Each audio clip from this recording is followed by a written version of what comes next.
युनफे की, एक महान डेमीगॉड जो कि गॉडहुड के बहुत ही करीब था। वो इस लेवल तक अपने एक स्पेशल टेक्निक की वजह से ही पहुंच पाया, जिसे ascendants of the nine sun scripture के नाम से जाना जाता था। युनफे जल्द ही गॉडहुड में भी एंटर करने वाला था, लेकिन हेवनली ट्रिबुलेशन एग्जाम के दौरान जब वो मुश्किलों से जूझ रहा था, तभी उसके अपने ही दोस्तों ने उसकी पीठ में खंजर घोंप दिया। इस धोखे से युनफे पूरी तरह से टूट गया। मरते हुए वो अपनी मुश्किल जिंदगी के बारे में सोच रहा था, कैसे उसने अपनी फैमिली को खो दिया, कैसे उसने कल्टीवेशन के लिए अपने प्यार को खो दिया, और आज धोखेबाजी से उसकी जान चली जाएगी। मगर हेवंस को शायद कुछ और ही मंजूर था। वो युनफे को एक और मौका देता है। युनफे अपनी पास्ट में रीइंकार्नेट हो गया और उसके पास अभी भी उसकी मेमोरीज और ascendants of the nine sun scripture मौजूद था। इस बार युनफे वादा करता है कि वो पुरानी गलतियों को नहीं दोहराएगा और सबसे बदला लेगा। तो चलो फिर युनफे की इस जर्नी को शुरू करते हैं। तो कहानी की शुरुआत होती है हमारे हीरो युनफे की एंट्री के साथ, जो कि एक हेवनली एम्परर था। वो हमें बताता है कि मैंने अपनी जिंदगी के हजारों साल कल्टीवेशन करने में गुजार दिए, न जाने कितने ही सारे एम्पायर्स को बनते और बिगड़ते देखा, और फाइनली मैं एक अकेला इकलौता ऐसा हेवनली एम्परर बना जो कि इस प्रिमोर्डियल रॉल्म के डिवाइन ट्रिबुलेशन को फेस करेगा। बस एक बार मैं इस ट्रिबुलेशन को सक्सेसफुली पास कर लूं, फिर 3000 रॉल्म में ऐसा कोई नहीं होगा जो मुझे हरा पाए। मैं एक इनविंसिबल बन जाऊंगा। और अब यहाँ पर युनफे अपनी पावर्स का यूज करते हुए उसकी सोर्ड को एक जायंट सोर्ड में तब्दील कर चुका।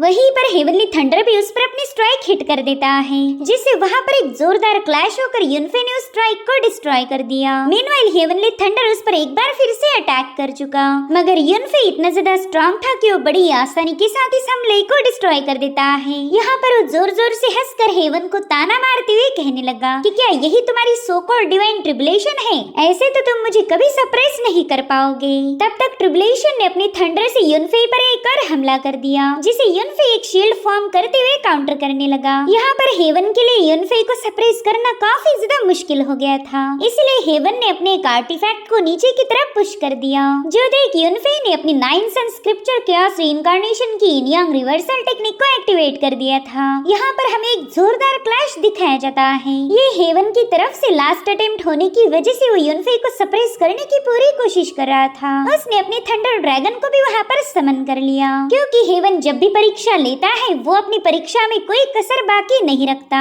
अब युनफे इस स्ट्राइक को काउंटर करने में बिजी था कि तभी वहाँ पर 3 कल्टीवेटर्स पहुँच गए। उन्होंने युनफे पर बारी बारी हमले करना शुरू कर दिए थे, और हेवन की स्ट्राइक को रोकने के चक्कर में युनफे उनके अटैक को काउंटर नहीं कर पाया, जिसके चलते वो काफी ज्यादा भड़क जाता है। उन तीनों से कह रहा था कि आखिर तुम्हारी इतनी हिम्मत कैसी हुई कि तुम मेरी पीठ पर वार करो, जिस पर वो लोग कह रहे थे कि तुम्हें मारने का बस यही एक मौका था। जब तुम सबसे ज्यादा कमजोर हो जाओ तभी तुम्हें मारा जा सकता। और अब उन तीनों ने मिलकर युनफे पर पाम अटैक रिलीज कर दिए। उन्हें तो युनफे डिस्ट्रॉय कर देता है, मगर इन तीनों ने अपनी पावर्स को हेवनली आर्टिफैक्ट के साथ मर्ज कर दिया था, जिससे हेवनली ट्रिबुलेशन का ये इम्पैक्ट और भी ज्यादा भयानक हो गया। इसलिए युनफे चाहकर भी इस हमले को रोक नहीं पाता, और फाइनली वो बुरी तरह से घायल होकर इस ट्रिबुलेशन में फेल हो गया। यहाँ पर हमें इन तीनों बंदों के नाम बताए गए। इसमें से जो फीमेल कल्टीवेटर थी इसका नाम है यूयुन, दूसरा था टियानलियो, और तीसरा है जिनू। और ये तीनों भी हेवनली एम्परर्स थे। जिनू तो युनफे का मजाक उड़ाते हुए कहने लगा कि युनफे, शायद तूने कभी ये सपने में भी नहीं सोचा था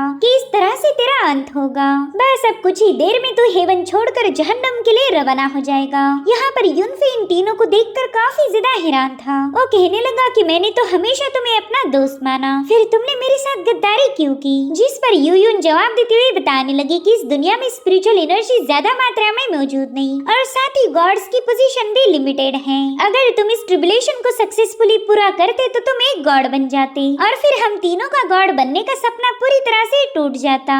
इसी वजह से हम तीनों ने डिसाइड किया कि क्यों ना तुम्हें ही रास्ते से हटाया जाए। जिस पर युनफे हंसते हुए कहने लगा कि भले ही मैं गॉड नहीं बन पाया, लेकिन क्या तुम्हें ऐसा लगता है कि तुम तीनों मिलकर भी मुझे खत्म कर पाओगे? अगर तुम्हें वाकई ऐसा लगता है तो फिर तुम्हारे जितना बड़ा बेवकूफ कोई नहीं होगा। ये मत भूलो कि मैं नाइन सन मार्शल गॉड युनफे हूँ। और इतना कहते साथ ही युनफे ने अपना नाइन सन धर्मा फॉर्म एक्टिवेट कर लिया, जिसे देखते ही यूयुन पैनिक होकर अपने साथियों को बता रही थी कि ये बंदा तो खुद को मारना चाहता है और ये हमें भी अपने साथ ले जाएगा। इसलिए वो तीनों भी तुरंत वहाँ से भागने की कोशिश करने लगे, लेकिन यूनफे का धर्मा फॉर्म उनके पास आ चुका था और अब उन तीनों को अपनी सुप्रीम डिवाइन पावर्स का यूज करते हुए वहीं पर चकनाचूर कर देता है। उन तीनों को तो मौत की सजा मिल गई, लेकिन यूनफे ने ऑलरेडी अपनी ढेर सारी पावर्स का यूज किया। साथ ही थंडर ट्रिब्यूलेशन के आखिरी इम्पैक्ट की वजह से उसकी बॉडी भी डिसिपेट होना शुरू हो गई। यहाँ पर हम यूनफे के चेहरे पर मायूसी देख पाते हैं। उसने अपनी लाइफ में उन सभी लोगों को खो दिया जो कि उसके लिए सब कुछ थे। उसकी पूरी फैमिली उसके दुश्मनों के हाथों मारी गई और आज अपने आखिरी पलों में यूनफे अपने पास्ट को याद करते हुए कहने लगा कि मैंने अपनी जिंदगी में न जाने कितने सारे गलत फैसले लिए जिनका मुझे हमेशा पछतावा रहेगा और शायद मैं कभी अपनी गलतियों को सुधार भी नहीं पाऊंगा। अब ये सीन यहीं पर कट होकर हम यूनफे को देख पाते हैं, जिस पर तो एक बंदे ने बड़े ही जोर से लात मार दी थी। यहाँ पर यूनफे काफी ज्यादा कंफ्यूज हो गया। वो दिल ही दिल में कहने लगा कि ये सब हो क्या रहा है। मुझे अच्छे से याद है कि थोड़ी देर पहले ही मैं मारा गया था, तो फिर ये बंदा मुझे पीट कैसे रहा। इधर वो बंदा यूनफे से कहने लगा कि चल रेंगते हुए आकर मेरे पाँव पकड़ ले, मेरे सामने अपनी नाक रगड़ और इसके बदले में मैं बस तेरी एक ही टांग तोड़ूंगा। वेल, इस बंदे का नाम है किनफिंग और ये बॉडी रिफाइनिंग की तीसरी लेवल का कल्टीवेटर था। साथ ही वहाँ मौजूद डिसाइपल्स यूनफे का काफी ज्यादा मजाक उड़ा रहे थे। इधर यूनफे तो हद से ज्यादा कंफ्यूज हो गया। वो किनफिंग से कहने लगा कि अरे तू तो कई सालों पहले मारा गया था ना, तो फिर तू दोबारा से वापस कैसे आ गया। इधर किनफिंग तो यूनफे पर भड़कते हुए उस पर अटैक कर चुका। वो कह रहा था कि तूने मुझे कर्ज देने की हिम्मत कैसे दिखाई। मगर इससे पहले कि किनफिंग उस पर हमला कर पाए, वहाँ पर यूनफे का दोस्त जाओ पहुँच गया। इधर यूनफे हैरान होते हुए कह रहा था कि अरे जाओ भी तो जिंदा है। जिसके बाद हमें यूनफे के माइंड स्पेस का सीन दिखाया गया। वो बार बार अपनी बॉडी की पुर्जों को चेक कर रहा था, ये कंफर्म करने के लिए कि कहीं वो कोई सपना तो नहीं देख रहा। और फिर वो अपनी पावर्स को भी चेक करता है और फिर उसे पता चला कि उसकी मेरिडियंस तो पूरी तरह से सही सलामत है। जिसके बाद वो काफी ज्यादा खुश होकर चिल्लाने लगा कि अरे वाह, मैं तो रिबॉर्न हो गया। यहाँ पर यूनफे की खुशी का कोई ठिकाना नहीं था। वो कहने लगा कि चलो एटलीस्ट हेवंस ने मुझ पर एहसान कर ही दिया। शायद हेवन को भी ये रियलाइज हुआ होगा कि मेरे साथ कितना बड़ा धोखा हुआ, इसलिए तो उन्होंने मुझे अपनी जिंदगी को दोबारा से शुरू करने का मौका दिया। अगर ऐसी ही बात है तो मैं इस मौके का पूरा फायदा उठाऊंगा। इधर जाओ पर किनफिंग ने अटैक कर ही दिया था, जिससे वो बंदा घायल होकर नीचे पटक जाता है। मगर वो बंदा दोबारा से खड़ा हो गया। वेल, जाओ बॉडी रिफाइनिंग की फर्स्ट लेवल का कल्टीवेटर था। वो कहता है कि जब तक मैं जिंदा हूँ कोई मेरे भाई यूनफे को नुकसान नहीं पहुँचा सकता। जिस पर किनफिंग कहने लगा ठीक है, जैसी तेरी मर्जी। अगर तू इस कचरे को बचाने के लिए मरना चाहता है तो मैं भी तुझे नहीं रोकूंगा। जिसके बाद वो अपनी पावरफुल टेक्निक को एक्टिवेट करते हुए सीधे जाओ पर अटैक करने के लिए रवाना हो गया। लेकिन उतने में ही यूनफे बीच में आकर उसके पंच को होल्ड करके उसकी मूव को नाकाम कर चुका। यहाँ पर ये नजारा देख सभी डिसाइपल शॉक हो गए। साथ ही यूनफे किनफिंग का हाथ बुरी तरह से मरोड़कर उसके मुंह पर एक जोरदार चमाट लगा चुका, जिससे तो किनफिंग पतंग जैसा उड़ने लगा था। यूनफे की इस मूव को देखकर तो सबके मुंह खुले के खुले रह गए। साथ ही यूनफे की सोल उस बंदे की तरफ आगे बढ़ते हुए कह रही थी कि मैं एक हेवनली एम्परर हूँ जो कि दोबारा से रिबॉर्न होकर वापस आया। क्या तुझे पता भी है दोबारा से रिबॉर्न होने पर कैसा फील होता? वेल मेरे दोस्त, ये तो बड़ा ही कमाल का एहसास है। और इतना कहते साथ ही वो अपनी नोटी से स्माइल करते हुए किनफिंग के मुंह पर एक और पंच जड़ चुका, जिससे तो किनफिंग एक चट्टान पर जाकर पटक जाता है। यहाँ पर किसी को समझ नहीं आ रहा था कि आखिर यूनफे इतना स्ट्रॉन्ग कैसे बना। इधर यूनफे जाओ की तरफ अपना हाथ आगे बढ़ाते हुए कहने लगा कि मेरे भाई माफ करना, मुझे आने में थोड़ी सी देरी हो गई, मगर अब मैं तुमसे वादा करता हूँ कि इस फुल मून अकेडमी में कोई तुम्हें बुली नहीं कर पाएगा। इधर जाओ ने जैसे ही उसका हाथ थामा, यूनफे उसे उठाकर हवा में जंप लगा देता है। जाओ कह रहा था कि भाई तुम्हारी मेरिडियंस तो डैमेज हो गई थी, तो फिर तुमने उन्हें रिकवर कब कर लिया? और अब यूनफे उसे दोबारा से लेकर डायस पर पहुंच गया। उतने में ही वहाँ पर एक बंदी आ जाती है जो कि यूनफे को डांटते हुए पूछ रही थी कि तुमने किन फैमिली के बंदे को घायल करने की हिम्मत कैसे दिखाई।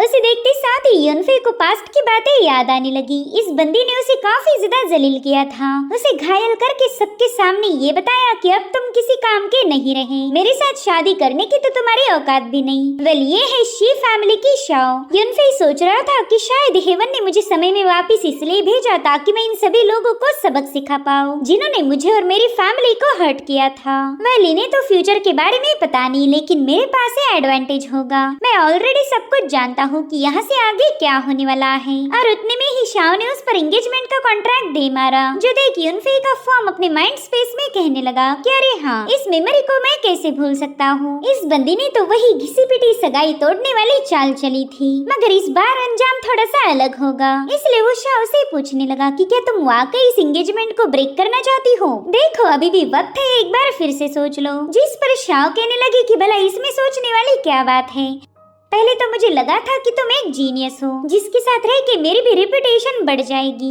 मगर ये किसे पता था कि तुम बस एक ही रात में एक लूजर बन जाओगे। तुम्हारी मेरिडियंस पूरी तरह से शटर हो चुकी, अब तुम्हारी औकात किसी कूड़े कचरे से कम नहीं होगी। क्या तुम्हें ऐसा वाकई लगता है कि तुम मेरे लायक भी बचे हो? जरा खुद की हालत को केयरफुली ऑब्जर्व करो और तुम्हें इसका जवाब मिल जाएगा। जिस पर युनफे कहने लगा ठीक है, चलो बताओ फिर आगे क्या करना। तो बंदी कह रही थी कि बस तुम्हें सबके सामने ये बात कबूल करनी है कि अब तुम में वो बात नहीं रही। तुम्हारी इतनी औकात नहीं है कि तुम मेरी जैसी खूबसूरत और पावरफुल बंदी के साथ शादी कर पाओ। मैं चाहती हूँ कि तुम खुद होकर इस एंगेजमेंट को ब्रेक करो, ताकि सबको पता चले कि इस रिश्ते की टूटने की वजह मैं नहीं बल्कि तुम थे, और अगर तुमने ऐसा नहीं किया तो फिर तुम्हारा अंजाम बुरा होगा। जिस पर युनफे कहने लगा हाँ, मैं जानता हूँ तुम मेरे साथ क्या करोगी। तुम अपने होने वाले हस्बैंड किनान से कह के मेरी टांगे तोड़वा दोगी। क्यों, सही कहा ना मैंने? अभी सुनकर शाओ काफी ज्यादा भड़क गई। वो कह रही थी कि तुम तो बेवजह ही मेरा नाम उस किनान के साथ जोड़ रहे हो। मैं तो उस बंदे को ठीक से जानती भी नहीं। इतना कहते साथ ही उसने अपने चमचों को युनफे पर हमला करने का हुक्म दिया। तो वो लोग अपनी पावर्स को कंबाइन करते हुए एक स्पिरिचुअल बीस्ट को समन कर युनफे पर अटैक कर देते हैं, मगर युनफे ने जैसे गुस्से में आकर अपना पाव पटका, वो बीस्ट तो इमरजेंसी ब्रेक लगाकर तुरंत ही वहाँ से भाग निकलता है। ये देखकर तो शाओ के खून में मानो आग लग गई। वो कह रही थी कि ये तो इम्पॉसिबल है, तुम्हारी कल्टीवेशन तो पूरी तरह से डिस्ट्रॉय हो जानी चाहिए थी। तो युनफे उसके पास से बड़ी तेजी के साथ गुजरते हुए कह रहा था कि सॉरी, मैंने तुम्हें निराश कर दिया। बड़ी दुख की बात है कि मेरी मेरिडियंस पूरी तरह से डैमेज नहीं हुई। यहाँ पर युनफे के हाथ में उस बंदी का नेकलेस था, जिसमें से उसकी और किनान की बातें सुनाई देने लगी। शाओ बड़ी रोमांटिक मूड में किनान को बता रही थी कि मैं आपसे काफी ज्यादा प्यार करती हूँ। इतना लगाव तो मुझे उस युनफे से भी नहीं था। सच बताओ तो आपके बिना मेरा दिल बड़ा ही बेचैन रहता। अब उसकी सारी बातें सुनकर वहाँ मुझे डिसाइपल उसका मजाक उड़ाने लगे। वो कह रहे थे कि ये शाओ तो एक नंबर की बेशरम निकली। इसने युनफे के साथ इंगेज होकर भी दूसरे बंदे को प्रपोज किया। अब तो शाओ का पारा काफी ज्यादा हाई हो गया था। वो युनफे से कहने लगी कि तुमने ये पेंडेंट मुझे गिफ्ट दिया था, और आज पता चल रहा कि इस गिफ्ट के पीछे का असली मकसद क्या था। अब तो मैं तुम्हें बिल्कुल जिंदा नहीं छोड़ूंगी। तुम्हारी वजह से मेरी काफी ज्यादा बदनामी हो गई। जिस पर युनफे कहने लगा कि तुम्हारी मेरे साथ सगाई होने के बावजूद भी तुमने किनान को सीड्यूस किया, उसके साथ अपना मुंह काला किया। तुमने तो हमारी ये फैमिली की इज्जत को मिट्टी में मिला दिया। इसलिए अब तुम्हारी औकात नहीं रही कि तुम हमारे घर की इज्जत बनो। तो आज मैं सबके सामने तुम्हारे साथ हुई इस सगाई को ब्रेक करता हूँ। आज के बाद तुम्हारा मेरे साथ कोई कनेक्शन नहीं रहेगा। ये लो तुम्हारा कॉन्ट्रैक्ट और अब भाड़ में जाओ। इधर शाओ ने देखा कि युनफे ने इस कॉन्ट्रैक्ट को खुद ही कैंसिल करके अपनी रेपुटेशन को बचा लिया है, मगर शाओ की काफी ज्यादा बदनामी होगी। इसलिए वो गुस्से में आकर तुरंत ही अपनी पावर्स को एक्टिवेट कर देती है। यहाँ पर उसने अपनी सोड इंटेंट का यूज करते हुए एक फ्लाइंग सोड को फॉर्म कर लिया। यहाँ पर इस फ्लाइंग सोड के अटैक को रोकने के लिए युनफे ने अपने सामने एक शील्ड फॉर्म कर ली थी, मगर उसकी शील्ड तुरंत ही ब्रेक हो जाती है। वो समझ गया कि उसकी सोल पावर अचानक से वैनिश हो गई। इधर शाओ जोर जोर से हंसते हुए कह रही थी कि कचरा तो हमेशा कचरा ही रहेगा। उसने अब तुरंत ही युनफे पर अटैक करना शुरू कर दिए, मगर युनफे यहाँ से वहाँ मूव होते हुए उसके सभी अटैक्स को डॉज कर देता है। तब तक शाओ ने उस पर अपनी मल्टीपल सोड रिलीज कर दी, मगर वो सोड्स युनफे पर अटैक कर पाई इससे पहले वहाँ पर किंग लियान पहुँच गई थी। उसने शाओ के अटैक को आसानी से डिस्ट्रॉय करते हुए अपने एक ही फ्लावर पेटल का यूज कर उस बंदी को काफी पीछे ढकेल दिया। इतना ही नहीं, वो उसके मुंह पर एक जोरदार थप्पड़ लगा देती है, जिससे तो शाओ उल्टी पुल्टी होकर नीचे गिर गई। साथ ही किंग लियान उसे धमका रही थी कि आइंदा से युनफे के खिलाफ एक भी गलत लफ्ज मत बोलना, वरना फिर मुझसे बुरा कोई नहीं होगा। यकीन मानो फिर तो तुम्हारा बाप भी तुम्हें मुझसे बचा नहीं सकता। इधर शाओ को पता था कि वो इस बंदी के सामने टिक नहीं सकती, इसलिए वो तुरंत ही अपने चमचों को लेकर वहाँ से कल्टी मार देती है। वहीं पर युनफे सभी कल्टीवेटर्स को बता रहा था कि अगर फुल मून एकेडमी के किसी भी बंदे ने मेरे दोस्त जाओ को बुली किया तो फिर तुम्हारी हालत भी सेम टू सेम उस किनफेंग जैसी होगी। मगर लोग तो उसे अभी भी लूजर समझ रहे थे, इसलिए वो युनफे को फुल टू इग्नोर मार के वहाँ से रवाना हो गए। वहीं पर युनफे किंग लियान को बस एक टक देखे जा रहा था। उसे याद आता है कि कैसे वो किंग लियान को छोड़कर चला गया। तब उसे लगा था कि किंग लियान सू फैमिली की मेंबर है और उसकी खुद की इतनी औकात नहीं कि वो किंग किंग लियान को अपनी हमसफर बना पाए। साथ ही उस वक्त यूनफेई की मेरिडियंस भी डैमेज हो गई, जिसके चलते वो अपनी फैमिली की तबाही का रिवेंज भी नहीं ले पाया था। इसलिए वो किंग लियान का दिल तोड़कर उससे हमेशा हमेशा के लिए दूर चला गया। मगर आज वो बड़े ही प्यार के साथ आगे बढ़कर सीधे किंग लियान को अपनी बाहों में होल्ड कर लेता है। वो उससे इमोशनल होकर कहने लगा कि तुम्हें दोबारा से वापस पाकर मैं काफी ज्यादा खुश हूँ। इस बार तो मैं अपनी जिंदगी तुम्हारे बगैर बिल्कुल भी नहीं गुजारने वाला। यहाँ पर किंग लियान भी काफी ज्यादा हैरान थी कि आखिर यूनफेई अचानक से इतना रोमांटिक कैसे हो गया। तो यूनफेई उसे बताने लगा कि मैं बहुत ही बड़ा बेवकूफ था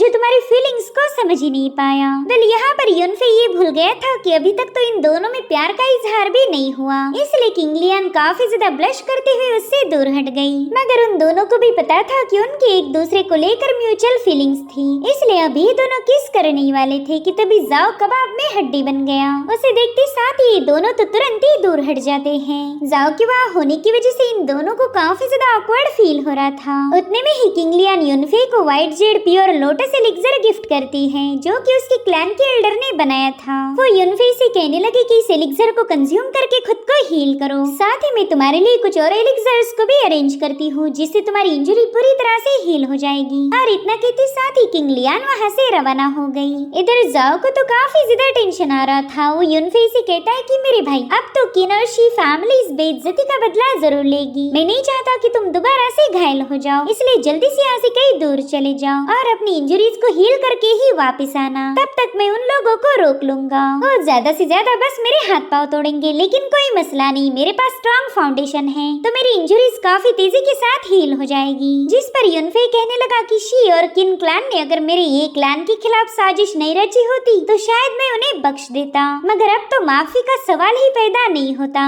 लेकिन हाँ, तुमने ये बात सही बोली कि मैं फिलहाल काफी ज्यादा कमजोर हूँ, इसलिए आगे होने वाले मसलों को हैंडल करने के लिए मुझे अपनी ताकत को बढ़ाना होगा। जिसके बाद यूनफेई वहाँ से निकल पड़ा। वो कह रहा था कि वैसे भी रिवेंज लेना मेरे जैसे हेवनली एम्परर के लिए जरा भी मुश्किल नहीं होगा। अब तो मेरे दुश्मनों की उल्टी गिनती शुरू हो जाएगी। और फिर जैसे उसने हवा में फ्लाई किया वो बड़ी ही तेजी के साथ चिल्लाते हुए नीचे पटक जाता है। उस बेचारे का मुंह तो देखने लायक हो गया था। साथ ही साथ वो खुद को ही समझाने लगा कि यार प्लीज ये बात याद रखो कि अब तुम फ्लाई नहीं कर सकते, वरना तो बेवजह सबके सामने तमाशा बन जाओगे। अब ये सीन यहीं पर कट होकर हमें शी फैमिली का मेंशन दिखाया गया, जहाँ पर शाओ रोते हुए पहुँच गई थी। वो कहने लगी फादर, उस यूनफेई ने मुझे जलील किया है तो प्लीज आप ही मुझे इंसाफ दिलाएं। जिस पर शी फैमिली का लीडर कहने लगा कि आखिर इस यूनफेई की इतनी हिम्मत कैसे हुई कि वो मेरी बेटी को जलील करे। उसने हमारे क्लैन का अपमान किया है, मगर तुम बिल्कुल फिक्र मत करो। भले ही उस लूजर यूनफेई की मेरिडियन रिपेयर्ड हो गई, लेकिन है तो बस बॉडी रिफाइनिंग की तीसरी लेवल का कल्टीवेटर। और वैसे भी सिर्फ हमारी शी फैमिली और किन फैमिली उसे मारना नहीं चाहती, बल्कि उसका खुद का ही एक क्लैन उसकी जान लेगा। वेल शाओ के बाप का नाम था शी टियान्युआन और वो अर्थ रेल्म की मिडिल स्टेज का कल्टीवेटर है।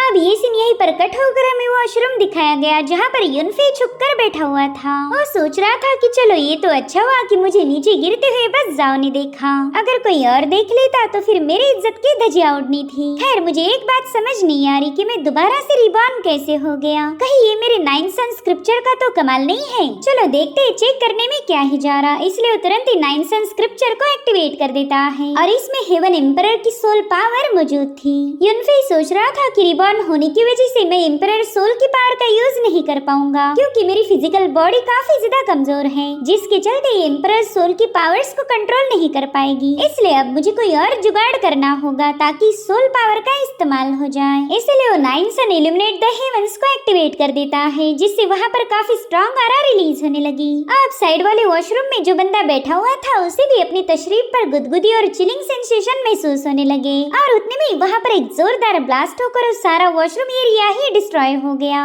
वो बेचारा कल्टीवेटर तो अपने पास यूनफेई को बैठा हुआ देखकर काफी ज्यादा हैरान हो गया। अब अगले सीन में हम देख पाते कि यूनफेई अपने ये क्लैन वापस आ चुका है। इस ये मेंशन को देखते ही उसकी पुरानी यादें ताजा हो गई। शी क्लैन के मास्टर टियान युआन ने अपने साथियों के साथ मिलकर एक क्लैन को डिस्ट्रॉय किया था। उस वक्त युनफे के फादर ने उसे प्रोटेक्ट करने के लिए अपनी जान की बाजी लगा दी। वो उसे वहाँ से भागने के लिए बता रहे थे, मगर युनफे ने जाने से इनकार कर दिया। हालांकि वो अपने फादर को बचा नहीं पाता। युनफे के सारे हालात उसके सामने खड़े थे। ऐसी ही कई सारी बातें हमेशा उसके दिल को झंझोड़ कर रख देती। उसने तो कभी सोचा नहीं था कि उसे पास्ट को बदलने का मौका मिलेगा, लेकिन अब वो मौका उसके हाथ में है, तो दोबारा से अपनी फैमिली को किसी भी कीमत पर डिस्ट्रॉय नहीं होने देगा। अब युनफे के गेट में एंटर करते ही ये शियांग नाम के बंदे ने उस पर हमला कर दिया। भले बॉडी रिफाइनिंग की 5वीं लेवल का कल्टीवेटर था। वो युनफे से कहने लगा कि तुम्हारी हरकतें माफी के लायक नहीं है, जल्दी से मेरे सामने सरेंडर करो। यहाँ पर युनफे उसके अटैक को डॉज करते हुए पूछ रहा था कि बताओ मैंने ऐसी कौन सी गलती की है जो तुम चाहते हो कि मैं तुम्हारे सामने सरेंडर करूं। जिस पर वो बंदा कहने लगा कि तुमने किनफिंग की पिटाई करके शाओ को जलील किया। इतना ही नहीं, तुमने तो उसके साथ एंगेजमेंट को भी ब्रेक किया और उतने में युनफे उस पर पंच हिट करके उसे काफी पीछे पुश कर चुका। युनफे कह रहा था कि तुम बेवजह मुझसे पंगे मत लो वरना तुम्हें इससे दिक्कत होगी, मगर ये शियांग कहाँ ही उसकी सुनने वाला था। तो उसकी जिद देखकर युनफे ने उसे 2 जोरदार चमाटे चिपका दी, जो देखते साथ ही ये शियांग के तो होश ही उड़ गए। वो कह रहा था कि तेरे जैसा लूजर हमारे फैमिली का वारिस नहीं बन सकता। रुक, मैं अभी तेरे मेरिडियन को ब्रेक कर देता हूँ ताकि ये क्लैन की लीडर की पोजीशन मेरे बड़े भाई को मिल जाए। और अब उसने हवा में जंप लगाते हुए ये अनाउंसमेंट कर दी कि ये है मेरी सबसे पावरफुल मूव, इसे कहा जाता है बुद्धा की लात। मगर ये लात युनफे पर पड़े इससे पहले युनफे वहाँ से गायब होकर ये शियांग पर एक जोरदार मुक्का जड़ देता है। वो कहने लगा कि तेरी बुद्धा लात से तो बड़ी ही बेकार बदबू आ रही, जल्दी से अपनी मूव को चेंज कर दे वरना बेवजह ही जलील होता रहेगा। और उतने में युनफे पर अचानक से ही पाम अटैक हो गया। हालांकि वो समय रहते साइड में हट गया था। दरअसल इस मोटे शियांग का बाप जोंगनियान वहाँ पर पहुँच चुका था। ये बंदा अर्थ रेल्म की अर्ली स्टेज का कल्टीवेटर है। वो तो अपने बेटे को घायल होता देख युनफे पर काफी ज्यादा भड़क गया। यहाँ पर युनफे को याद आता है कि उसके इसी एल्डर ने दुश्मनों के साथ मिलकर उसके फादर को खत्म कर दिया था। तब तक एल्डर जोंगनियान उस पर एक और अटैक करते हुए उसे काफी पीछे पुश कर चुका। यहाँ पर युनफे को समझ आ चुका था कि ये बंदा अर्थ रेल्म पर होने की वजह से इन दोनों की कल्टीवेशन में जमीन आसमान का फर्क है। इधर जोंगनियान ने अपनी क्लाउड लाइन पाम का इस्तेमाल करके युनफे पर अटैक कर दिए। वहीं पर युनफे सोच रहा था कि मैं इस बंदे को हरा नहीं सकता, इसलिए अब मुझे अपनी तेज स्पीड का यूज करना होगा। तो उसने विंड स्ट्राइक डिवाइन स्टेप को एक्टिवेट करते हुए बड़ी ही तेजी के साथ उसके अटैक को डॉज करना शुरू कर दिया। साथ ही इसी दरमियान उसके मुंह पर एक जोरदार मुक्का जड़ देता है। हालांकि तब तक जोंगनियान भी युनफे पर पाम अटैक हिट कर चुका, जिससे तो युनफे काफी ज्यादा घायल हो गया। इधर जोंगनियान अपने ही बेटे के ऊपर जाकर पटक गया था। जोंगनियान तो हैरान था कि आखिर युनफे के पास ऐसी गजब की टेक्निक कहां से आ गई। युनफे उसे वार्निंग देते हुए कह रहा था कि जो चीज तुम्हारी ना हो उसे हासिल करने की कोशिश मत करो, तुम कभी भी ये क्लैन के लीडर नहीं बन पाओगे। जो सुनते साथ ही जोंगनियान ने तुरंत ही अपनी पावरफुल टेक्निक को एक्टिवेट करते हुए उस पर हमले करना शुरू कर दिए। वो जल्दी से जल्दी युनफे को एलिमिनेट करना चाहता था ताकि युनफे आगे चलकर उसके लिए खतरा न बन पाए। तो अब यहाँ पर युनफे अपनी एक पावरफुल शील्ड फॉर्म करके उसके स्पिरिचुअल बर्ड को काउंटर कर रहा था। वो अच्छे से जानता था कि वो जोंगनियान के सामने ज्यादा देर तक टिक नहीं पाएगा। वहीं पर जोंगनियान उसे घुटने टेकने के लिए कह रहा था, मगर युनफे उसे बताता है कि तूने जो कुछ भी किया और तू जो कुछ भी करने वाला है उसे मैं जरूर से बदल दूंगा, चाहे फिर इस कोशिश में मेरी जान ही क्यों ना चली जाए। और उतने में वहाँ पर एक और स्पिरिचुअल फिनिक्स की एंट्री हो गई, जिसने आते ही जोंगनियान के अटैक को डिस्ट्रॉय कर दिया। वेल यहाँ पर युनफे के फादर पहुंच चुके थे और जोंगनियान से कहने लगे कि शायद तुम्हें जल्दी ही मरने की इच्छा हो रही, इसलिए तो तुमने मेरे बेटे पर अटैक करने की जुर्रत दिखाई। वेल ये है ये क्लैन के लीडर टियानपेंग, जो कि कल्टीवेशन के अर्थ रेल्म के मिडिल स्टेज पर है। यहाँ पर जोंगनियान उनसे कह रहा था कि तुम क्लैन के लीडर हो तो क्या हुआ, तुम अपने बेटे की गलतियों को नजरअंदाज नहीं कर सकते, इसकी हरकतों की वजह से हमारा क्लैन डिस्ट्रॉय हो जाएगा। तो टियानपेंग उससे पूछने लगे कि बताओ फिर मेरे बेटे ने क्या करना चाहिए। जिस पर जोंगनियान कह रहा था कि इसे खुद की कल्टीवेशन को डिस्ट्रॉय करने के लिए बता दो और फिर ये किन फैमिली और शी फैमिली से माफी मांगेगा। जो सुनते साथ ही मास्टर टियानपेंग ने उसके मुंह पर एक मस्त बेहतरीन सी चमाट लगा दी, जिससे तो जोंगनियान काफी ज्यादा भड़क गया। वो कह रहा था कि मैं भी देखता हूँ तो कब तक अपने इस लूजर बेटे को प्रोटेक्ट कर पाएगा। हालांकि टियानपेंग पर इन धमकियों का असर नहीं होने वाला, उस बुढ़े को वहाँ से दफा होने के लिए बता देते हैं। इधर युनफे तो सीधे जाकर अपने फादर के गले लग गया। वो कह रहा था, फादर मैंने आपको काफी ज्यादा मिस किया, आपसे दोबारा मिलकर तो मानो मेरी खुशी का कोई ठिकाना ही नहीं। यहाँ पर मास्टर टियानपेंग थोड़ा सा अनकंफर्टेबल फील करते हैं। वो कहने लगे बच्चे मर्दों ने इतना कस के गले नहीं लगना चाहिए, ये देखने वालों को थोड़ा सा अजीब लगेगा। तो युनफे भी स्माइल करते हुए उनसे दूर हट जाता है और उतने में युनफे की जूनियर यू सीधे आकर उसके गले लग गई। वो कह रही थी सीनियर आप वापिस आ गए, मैं तो अब काफी ज्यादा खुश हूँ, पता है मैंने आपको बहुत ज्यादा मिस किया। उतने में ही टियान पिंग दोबारा से हेजिटेट करते हुए कहने लगे कि मर्द और औरत ने भी ऐसे कस के गले नहीं लगना चाहिए, ये देखने वालों को थोड़ा सा अजीब लगेगा। जो सुनकर युनफे सोच रहा था कि ये तो सरासर गलत है, फादर के हिसाब से तो किसी न किसी के गले ही नहीं लगना चाहिए, ये भी कोई बात होती है भला। और उतने में वहाँ पर एक क्लैन के सेकंड एल्डर पहुँच गए। वो कह रही थी कि मुझे अभी भी जाओ ने बताया कि तुम्हारी मेरिडियन रिकवर्ड हो चुकी है।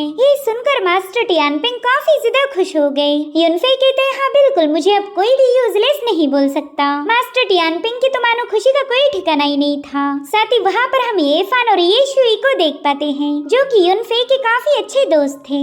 आप सीन शिफ्ट होकर हमें एक क्लैन का काउंसिल हॉल दिखाया गया जहाँ पर युनफे ने अपने फादर को बता दिया था कि जोंगनियान किन और शी फैमिली के साथ मिला हुआ है। ये सुनकर ही टियानपिंग थोड़े से डिस्टर्ब हो गए। वो कह रहे थे कि तुम्हारी मेरिडियन डिस्ट्रॉय हुई थी तभी से जोंगनियान की फैमिली हेड की पोजीशन पर नजर है, मगर ये मुझे कभी नहीं लगा था कि वो बंदा हमारे दुश्मनों के साथ मिल जाएगा। वेल इस युआनू सिटी में 4 ग्रेट क्लैंस थे जिनमें है ये क्लैन, किन क्लैन, शी क्लैन और लियो क्लैन। मास्टर टियानपिंग बता रहे थे कि हमारे चारों क्लैंस के आपस में जरा भी नहीं जमती, हर एक क्लैन दूसरे क्लैन को मिटाना चाहता। तभी युनफे उन्हें बताता है कि जोंगनियान ने मुझ पर बिना किसी हेजिटेशन से अटैक किया था। इसका सीधा मतलब ये है कि हमारे क्लैन के कुछ लोग उसके सपोर्ट में होंगे, वरना वो इतनी हिम्मत कभी नहीं करता। इसलिए मैं चाहता हूँ कि आप उस बंदे से थोड़ा सा केयरफुल रहिए। जिस पर टियानपिंग कह रहे थे कि मैं कई सालों से इसी क्लैन को संभालते आ रहा हूँ, इसलिए वो बंदा इतनी आसानी से मुझ पर वार नहीं कर पाएगा। खैर मुझे खुशी हुई कि तुमने अपनी मेरिडियंस को रिकवर कर लिया। 3 दिनों के बाद हमारे क्लैन में कंपटीशन होने वाला है। उस वक्त जोंगनियान अपने बड़े बेटे लियान की मदद से तुम पर हमला जरूर करेगा। और जहाँ तक मैं जानता हूँ लियान ऑलरेडी बॉडी रिफाइनिंग के 8वीं लेवल पर पहुँच चुका होगा। तो बताओ क्या तुम्हें ऐसा लगता है कि तुम उसे हरा पाओगी? जिस पर युनफे ने अपने फादर से प्रॉमिस किया कि वो इस कंपटीशन में जरूर से जीत हासिल करेगा। साथ ही साथ वो अपने फादर से कह रहा था कि आपकी कल्टीवेशन अर्थ रेल्म के मिडिल स्टेज पर ही स्टक हो गई। मेरे ख्याल से 7 सालों से आपने कोई ब्रेक थ्रू नहीं किया। अगर प्रोफाउंड एसेंस की 3rd रैंकिंग वाली पिल आप कंज्यूम करो तो आप अर्थ रेल्म की पिक पर पहुंच जाओगे। जिस पर टियानपिंग कहने लगे हाँ ये बात तो बिल्कुल सही है, मगर इस पिल की कीमत हजारों गोल्ड टेल्स होगी और हमारे क्लैन की फाइनेंशियल कंडीशन काफी ज्यादा खराब है, इसलिए हम उस पिल को बिल्कुल भी अफोर्ड नहीं कर सकते। हालांकि युनफे ने तो ठान लिया था कि वो इस पिल का बंदोबस्त जरूर करेगा, इसलिए वो अपने फादर से पूछने लगा कि बताइए यहाँ के सबसे बड़े मेडिसिन मर्चेंट कौन है। तो टियानपिंग जवाब देते हुए बता रहे थे कि लिंगसेन पवेलियन काफी ज्यादा स्ट्रॉन्ग और रईस है, वहाँ पर मेडिसिन के साथ साथ रेयर ट्रेजर भी सेल किए जाते, मगर वहाँ की चीफ उतनी ही ज्यादा मिस्टीरियस है, उसके ओरिजिन के बारे में किसी को कोई आइडिया नहीं। ऐसा कहा जाता है कि उसके साथ कोई मोल भाव नहीं कर सकता, इनफैक्ट उसे तो ब्यूटी ब्लेड के टाइटल से भी जाना जाता, यानी कि वो जितनी ज्यादा खूबसूरत है उतनी ही ज्यादा खतरनाक। तो युनफे तुरंत ही उस लिंगजेन पवेलियन में पहुंच गया। वो यहाँ पर एक पिल की रेसिपी सेल करने आया था, मगर वहाँ काम करने वाला अल्केमिस्ट इस रेसिपी को देखकर ही भड़क गया और युनफे से कहता है कि ये कोई पिल की रेसिपी नहीं बल्कि एक पॉइजन है। साथ ही उसने अपने गार्ड्स को युनफे को शॉप से बाहर फिकवाने की ऑर्डर दे दी। जो देख युनफे कह रहा था कि शायद तुझमें जरा भी तमीज नहीं कि अपने कस्टमर से बात कैसे की जाए, और फिर उसने एक ही झापड़े में उस बंदे को सबक सिखाया। उतने में ही वहाँ पर ब्यूटी ब्लेड आ जाती है। सभी जवान लौंडे तो उसकी अदाएं देखकर ही फिदा हो गए। वेल इसका असली नाम है शाओचियान। उसने तो वहाँ आते ही अपने फैन से सबसे पहला उस अल्केमिस्ट को उड़ा दिया। यहाँ पर युनफे अपनी डिवाइन आइज का यूज करके इस बंदी की पावर्स को चेक करा था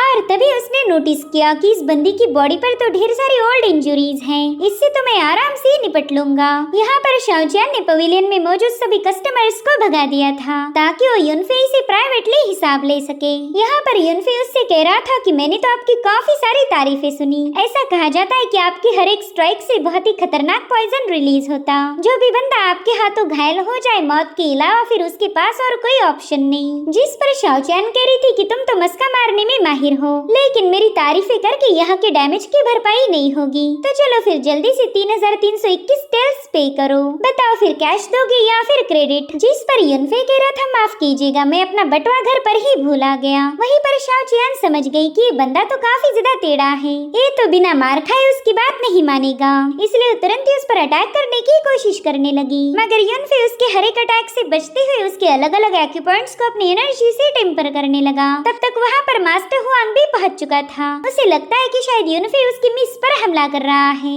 इसलिए एल्डर हुआंग ने भी तुरंत ही अपनी पावर्स को एक्टिवेट कर दिया। मगर शाओचियान ने उन्हें रोकने का हुक्म दिया। वो कहने लगी कि इस बंदे ने मेरे एक्यूपॉइंट्स को हिट करते ही मेरी ब्लड और एनर्जी क्लियर हो गई। साथ ही साथ युनफे से पूछती कि बताओ तुम आखिर हो कौन? जिस पर युनफे कह रहा था कि मैं वो हूँ जो तुम्हारी इंजरीज को हील कर सकता। अगर मैंने तुम्हें हील किया तो तुम सीधे अर्थ रेल्म की लेट स्टेज पर ब्रेक थ्रू कर पाओगी। अब मेरी बात मानो या ना मानो ये तुम्हारी मर्जी है। साथ ही युनफे के फैन पर लिखा था कि मेरा काम तो हो गया, अब दफा हो जा। उसकी बातें और उसका फैन देखने के बाद शाओचियान को ये बंदा काफी ज्यादा इंटरेस्टिंग लगा, इसलिए वो युनफे को तुरंत ही चाय पर इनवाइट करती है। इधर किंग लियान पूरे मार्केट में युनफे को ही ढूंढ रही थी और तभी उसे किसी की बातें सुनाई दी। वो लोग कह रहे थे कि 3 दिनों में जो क्लैन का कॉन्टेस्ट होने वाला है उसी दिन युनफे के बाप को मार दिया जाएगा। शी क्लैन ने तो उस टियानपिंग को टपकाने की पूरी प्लानिंग बना ली।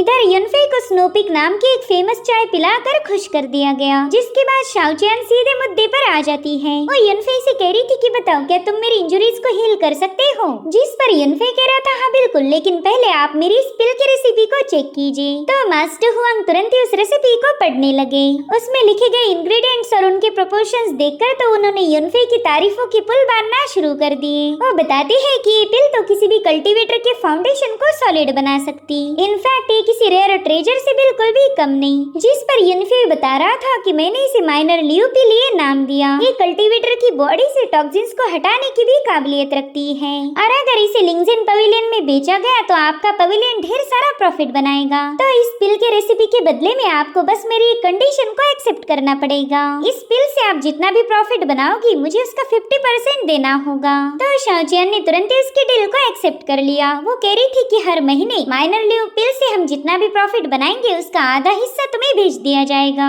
जिस पर युनफे कहता है ठीक है, लेकिन मुझे फिलहाल थोड़ा सा एडवांस चाहिए। तो शाओचियान ने तुरंत ही अपनी स्पेशल रिंग उसे ऑफर कर दी। इसमें 10,000 स्पिरिचुअल क्रिस्टल और लिंगजेन हॉल का एक सुप्रीम वीआईपी टोकन था। इतना ही नहीं, उसने तो युनफे को अपनी स्पेशल रिंग भी गिफ्ट कर दी। तो युनफे तुरंत ही उसे थैंक्स बोलकर वहाँ से रवाना होने लगा। मगर वहाँ से जाने से पहले युनफे उसे बहुत ही स्पेशल 3 स्पिरिचुअल हर्ब्स के नाम बताता है। वो कह रहा था कि ये सारे हर्ब्स मेरे घर पहुँचा दो और बस 3 ही दिनों के बाद मैं तुम्हें पूरी तरह से हील कर दूंगा। यूँ समझ लो कि ये मेरी तरफ से तुम्हारे लिए तोहफा है। वेल शाओचियान तो उससे काफी ज्यादा इम्प्रेस हो गई थी। वो कहती है कि शायद अब एक क्लैन की तरक्की होगी। अब मार्केट में आते युनफे और किंग लियान की मुलाकात हो गई। किंग लियान तो तुरंत ही उसे बता देती कि शी क्लैन के लोग एक क्लैन के खिलाफ प्लानिंग बना रहे, मगर युनफे को तो ऑलरेडी इसके बारे में अंदाजा था। साथ ही किंग लियान उसके लिए गोल्डन जिनसेंग हर्ब लेके आई थी ताकि युनफे की इंजरीज हील हो जाए। यहाँ पर युनफे ने बड़े ही प्यार से उसके हाथों को थाम लिया। वो दिल ही दिल में कहने लगा कि मैं कितना बड़ा बेवकूफ था कि इस लॉयल बंदी को हर्ट किया, मगर इस बार ऐसा नहीं होगा। अब वो उसे किस करने ही वाला था कि उतने में एक एल्डर ने उस पर हमला कर दिया। हालांकि किंग लियान बीच में आ जाती है।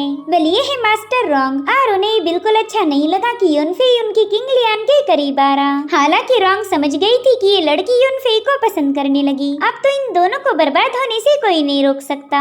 अब सीन शिफ्ट होकर हम यू को देख पाते हैं, जिसने एक बड़ा ही अजीब सा स्ट्यू बना लिया था ताकि युनफे की ताकत इंक्रीज हो जाए। मगर उसी वक्त यू को किसी ने किडनैप कर लिया और अब हमें सीधे 3 दिनों बाद की कहानी दिखाई गई। आज के ही दिन ये क्लैन का कंपटीशन होने वाला था।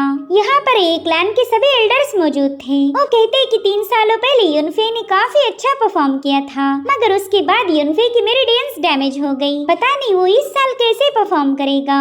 और उतने में मास्टर टियानपिंग अनाउंस करने लगे कि हर साल हमारे क्लैन में कॉन्टेस्ट रखा जाता है, जो भी इसमें जीत हासिल करेगा उसे ये क्लैन के कोर डिसाइपल का दर्जा मिलेगा। साथ ही वो बंदा हमारे ये क्लैन की स्पेशल टेक्निक को भी सीख सकता है। बस एक बात याद रखो, तुम अपने ओपोनेंट पर जानलेवा हमला नहीं कर सकते।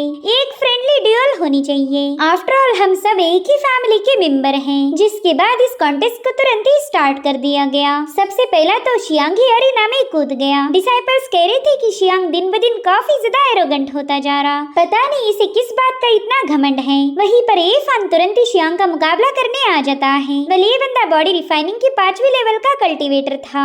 हालांकि शियांग ने उसे एक ही लात में अरीना से दूर पटक दिया। दरअसल शियांग अब 6ठे लेवल पर पहुंच चुका है और इसी वजह से डिसाइपल्स को हराना उसके लिए बिल्कुल भी मुश्किल काम नहीं था।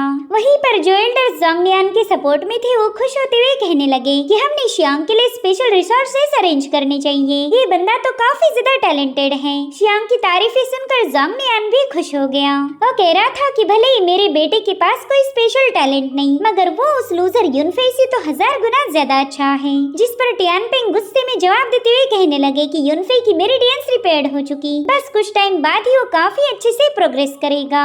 मगर जोंगलियान उनका मजाक उड़ाते हुए कह रहा था कि हमारे क्लैन के पास ज्यादा रिसोर्सेस नहीं है। अगर बाकी बचे रिसोर्सेस भी हमने उस युनफेई पर जाया कर दिए तो हमारा क्लैन कभी ग्रो नहीं कर सकता।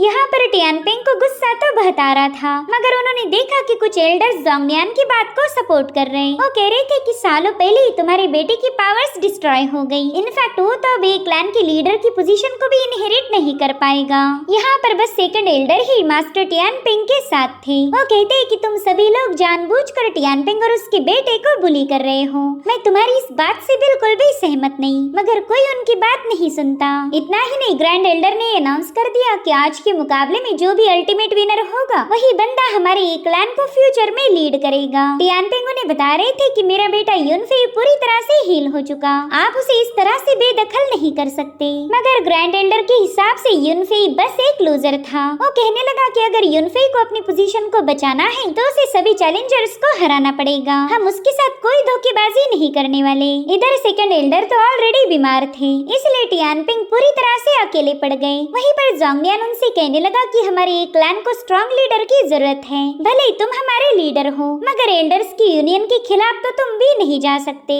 साथ ही साथ ग्रैंड एल्डर भी मास्टर टियानपिंग से कह रहा था कि तुम हमारे एंसेस्टर ने बनाए हुए रूल्स को ब्रेक नहीं कर सकते, जिसके चलते मास्टर टियान को भी मजबूर होकर उनकी बात माननी पड़ गई। अब ये सीन यहीं पर कट होकर हमें एक क्लैन की अल्केमी रूम दिखाई गई, जहाँ पर युनफेई ने प्रोफाउंड एसेंस की 3rd रैंकिंग वाली 2 पिल्स को रिफाइन कर लिया था। युनफेई सोच रहा था कि ये लियान 8वीं लेवल का कल्टीवेटर है। मेरे ख्याल से जोंगलियान उसी के दम पर इतना ज्यादा फुदक रहा। अगर मेरे कल्टीवेशन की बात की जाए तो मैं इस बंदे को हरा नहीं सकता, इसीलिए मुझे कोई ऐसा तरीका ढूंढना होगा कि मैं हम दोनों के दरमियान के गैप को खत्म कर दूं। साथ ही हमें यहाँ पर उसके माइंड स्पेस का सीन दिखाया जाता है। युनफेई कहने लगा कि मुझे अब हेवनली एम्परर की सोल पावर पर डिपेंड रहना पड़ेगा। मेरे पास एक ऐसी सोल टेक्निक है जिसका यूज करके मैं अपनी सोल पावर को एज अ वेपन फॉर्म कर सकता हूँ। इससे तो मैं किसी भी ह्यूमन के सोल्स पर अटैक कर पाऊंगा, और इसे ही कहा जाता है सोल डिवावरिंग नीडल। साथ ही युनफेई ने 9 सन्स की पावर को कंज्यूम करना शुरू कर दिया। वो अपने कल्टीवेशन के क्रिटिकल फेज में था कि तभी एक सर्वेंट वहाँ पर पहुँच गई। वो घबराती हुई युनफेई को बता रही थी कि यू को कुछ लोगों ने किडनैप किया है। अब ये सुनते ही युनफेई की कल्टीवेशन डिस्टर्ब हो गई। इधर शियांग तो अपने ओपोनेंट्स के हार मानने के बावजूद भी उन्हें बुरी तरह से पीट रहा था। तभी टियानपिंग नाम का बंदा उससे कहने लगा कि तुम तो अपने क्लैन के साथ ऐसी बेरहमी से पेश आ रहे हो, अपनी पावर्स को जरा सा काबू में रखो। जिस पर शियांग जवाब देते हुए बता रहा था कि वेपन्स कोई रहम नहीं जानता, तुम ये बात मान क्यों नहीं लेते कि मैं तुमसे ज्यादा पावरफुल हूँ। खैर, अब अगर किसी में दम हो तो यहाँ आकर मेरा मुकाबला करो, वरना क्लैन लीडर के वारिस की पोजीशन मेरे कब्जे में आएगी। जिस पर टियानपिंग कहने लगा कि तुमने अभी तक युनफेई के साथ मुकाबला नहीं किया, जब तक तुम युनफेई को हराना दो तब तक लीडर की पोजीशन तुम्हें नहीं मिल सकती। तो शियांग उसे बता रहा था कि युनफेई जैसा लूजर तो मेरे सामने 1 मिनट भी टिक नहीं सकता। अगर उसमें दम है तो यहाँ आकर मेरा मुकाबला करे। वहीं दूसरी तरफ एग्जीक्यूशन हॉल में यू को बुरी तरह से पीटा जा रहा था। एफू नाम का बंदा उससे कहने लगा कि जाओ जाकर सबके सामने बता दो कि युनफेई ने शियांग की एलिक्सर पिल की चोरी की है। अगर तुमने मेरी बात मान ली तो मैं तुम्हें जिंदा छोड़ दूंगा। जिस पर यू कहने लगे कि इससे अच्छा तो तुम मुझे अभी के अभी मार दो, क्योंकि मैं जीते जी तो अपने सीनियर पर ये झूठा इल्जाम नहीं लगाने वाली। तो येफू हंसते हुए कहने लगा कि अब जल्दी हमारे लीडर जोंगलियान बनने वाले हैं, फिर तो हम तुम्हारी सीनियर युनफेई को जैसे चाहे वैसे टॉर्चर कर सकते। और अब वो यू को बड़ी ही बेरहमी से और ज्यादा टॉर्चर करने लगा। इधर युनफेई का कल्टीवेशन डिस्टर्ब होने की वजह से वो बुरी तरह से घायल हो गया, जो देखकर ही वो सर्वेंट वहाँ से इवल स्माइल करते हुए चली गई।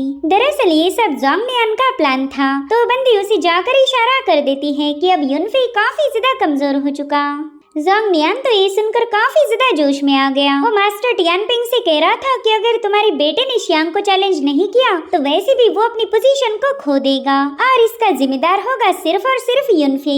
जो सुनते साथ ही मास्टर टियानपिंग सभी डिसाइपल से रिक्वेस्ट करते हैं कि क्या तुम में से कोई भी हमारे ये क्लैन के लिए स्टैंड नहीं लेगा, मगर उन कल्टीवेटर्स को खुद की एबिलिटीज पर बिल्कुल भी भरोसा नहीं था। वहीं पर सेकंड एल्डर भी मायूस होकर उन सभी से कहने लगे कि एटलीस्ट कोई तो सामने आकर युनफे के लिए स्टैंड लो।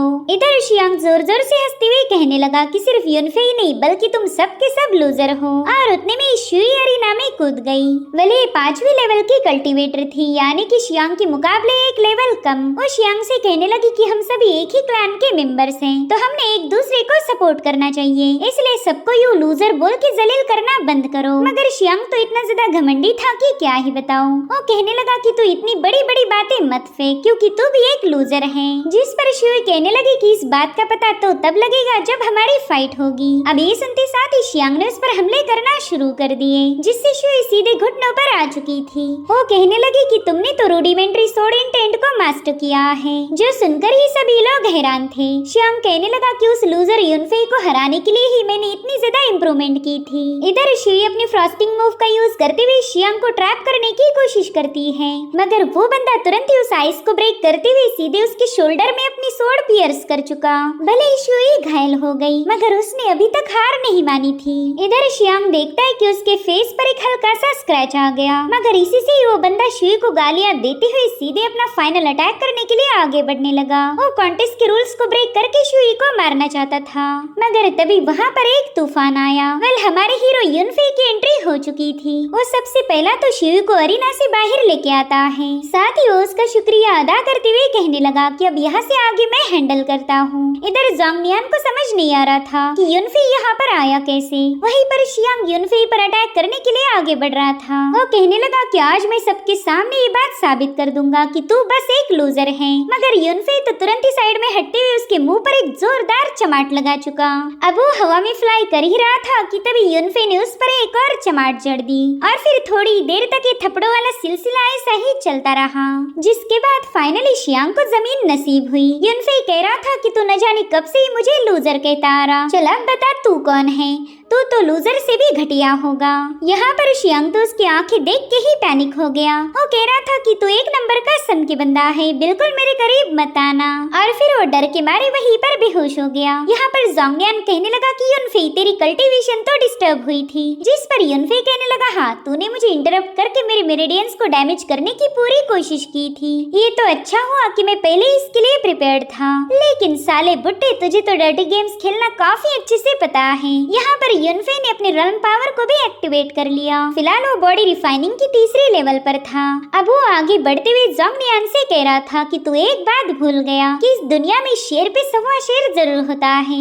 और अब वो जैसे जैसे एक एक कदम आगे बढ़ा रहा था उसकी एक एक लेवल अप होने लगी। ये देखकर ही सभी एल्डर्स हैरान हो गए। वो कह रहे थे कि युनफे ने तो 3 दिनों में ही 3 लेवल्स पर ब्रेक थ्रू कर लिया। ये तो एक मिरेकल है, ऐसा तो आज तक कोई भी नहीं कर पाया था। और अब यहाँ पर युनफे अपनी छठी लेवल को शो करते हुए कहने लगा कि मैं युनफे आज किसी का भी चैलेंज एक्सेप्ट करने के लिए तैयार हूँ। इधर जोंग नियान उसे कुछ बुरा भला बोल पाई इससे पहले टियानपिंग ने उसे बस गुस्से वाला लुक दिया, तो बंदा तुरंत ही अपनी दुम दबाकर बैठ जाता है। यहाँ पर टियानपिंग कह रहे थे कि पहले भी फैमिली हेड की पोजीशन का वारिस मेरा बेटा था, मगर आप एल्डर्स चाहते थे कि आज का जो भी अल्टीमेट विनर होगा उसे ये पोजीशन दी जाएगी, और मैंने भी ये बात मान ली थी। अब अगर आपने दोबारा से कोई नौटंकी खड़ी की तो मैं भूल जाऊंगा कि आप हमारे एल्डर हो। तो वो लोग भी पैनिक होते हुए तुरंत ही टियानपिंग की बात मान गए। इधर युनफे देखता है कि कोई भी उसे चैलेंज करने नहीं आया, इसलिए वो अपनी पोजीशन को रिक्लेम करने ही वाला था कि तभी उसे किसी की आवाज आई। वो बंदा कह रहा था कि कभी भी एक लूजर फैमिली हेड नहीं बन सकता, और फिर आसमान से स्पिरिचुअल बीस्ट के जरिए युनफे पर एक जोरदार अटैक कर दिया गया, जिससे युनफे ने एक शील्ड बनाकर काउंटर कर लिया। मगर ये हमला काफी ज्यादा भयानक था, जिसके चलते युनफे बुरी तरह से घायल हो गया।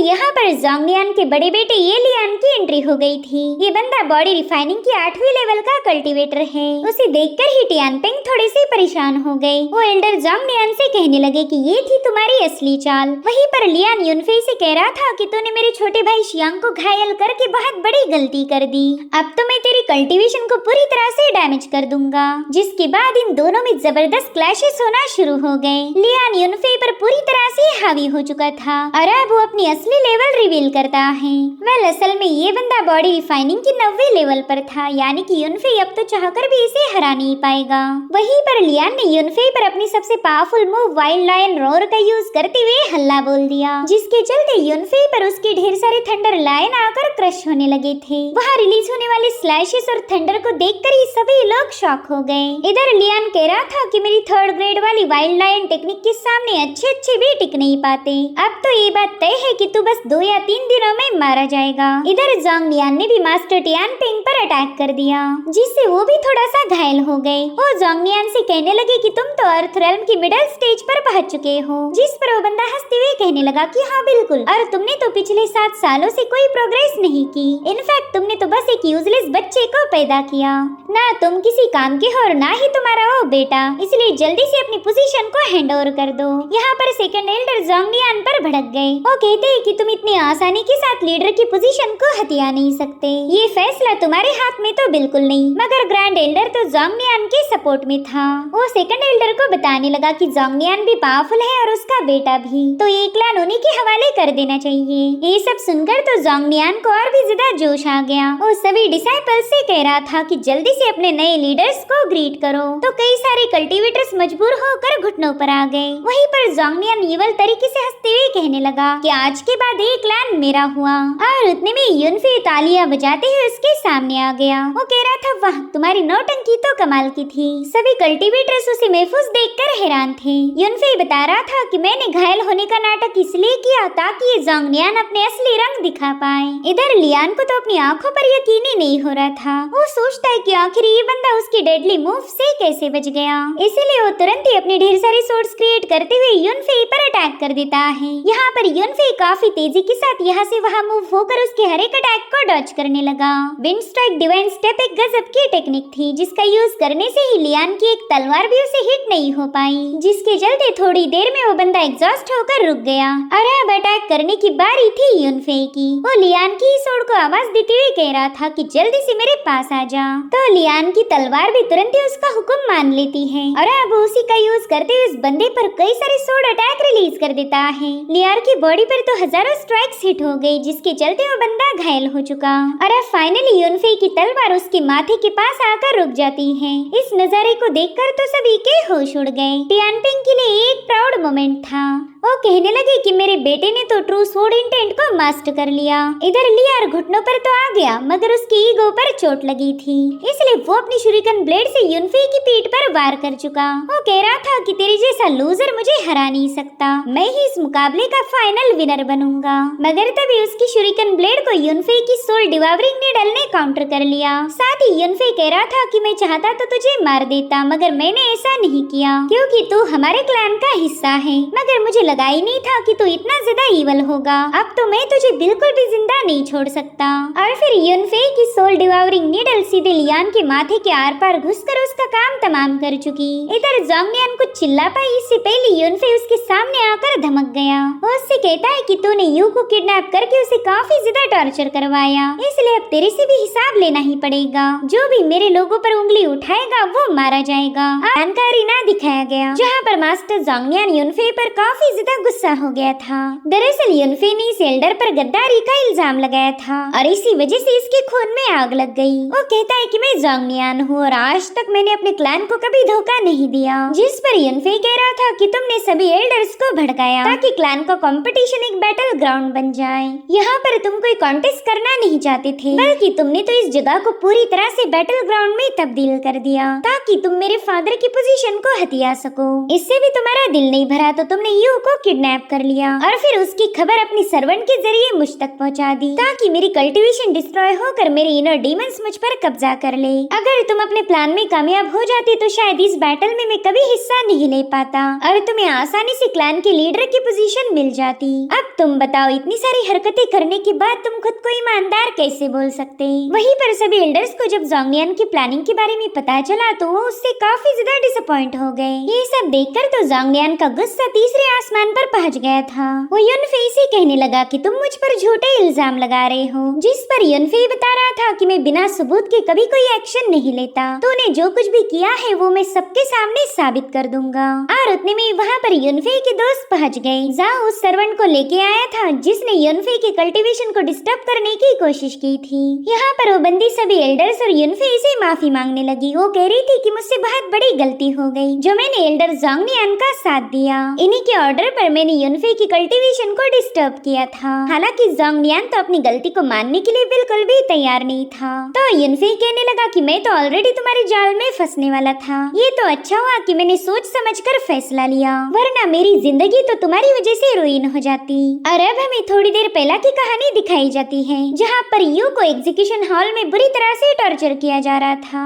और उतने में वो सर्वेंट वहाँ पर पहुँच गई। वो यू को बता रही थी कि युनफे के माइंड पर ऑलरेडी उसके इनर डीमंस ने कब्जा किया। अब तो वो बंदा बिल्कुल भी क्लैन कंपटीशन में हिस्सा नहीं ले सकता। साथ ही साथ यू को टॉर्चर करने वाला बंदा उस सर्वेंट से कहने लगा ये लड़की काफी ज्यादा जिद्दी है। मैंने इसे बोला था कि युनफे के खिलाफ झूठी गवाही दो, लेकिन ये तो मेरी बात सुनने के लिए तैयार नहीं। जिस पर वो सर्वेंट कह रही थी कि फिर ठीक है, इसे खत्म कर दो। वैसे भी ये लड़की अब हमारे किसी काम की नहीं रही। हमारा प्लान तो सक्सेसफुल हो गया। जो सुनते साथ ही वो बंदा इवल स्माइल करते हुए यू का काम तमाम करने वाला था, लेकिन तभी उसकी माथे से सोल डिवावरिंग नीडल आर पार हो गई। दरअसल युनफे सही वक्त पर वहाँ पर पहुँच चुका था। उसने जैसे यू की इंजरीज को देखा उसके गुस्से का बांध टूट गया। उसकी बॉडी से बहुत ही स्ट्रॉन्ग ऑरा रिलीज हो रही थी, जो देखकर तो वो बंदी थोड़ी सी पैनिक हो गई। वो तुरंत ही अपने साथियों को हुक्म देती है कि जल्दी से इस युनफे को खत्म कर दो। लेकिन उतने में युनफे की बॉडी से बहुत ही स्ट्रॉन्ग एनर्जी रिलीज होने लगी। वो पावर इतनी ज्यादा भयानक थी कि उसके चपेट में आते ही वो सभी लोग ऑन द स्पॉट मारे गए। अब यहाँ पर उस सर्वेंट को समझ आ चुका था कि उसका खेल तो खत्म होने वाला है। वहीं पर युनफे बड़े ही गुस्से में उसकी तरफ आगे बढ़ रहा था,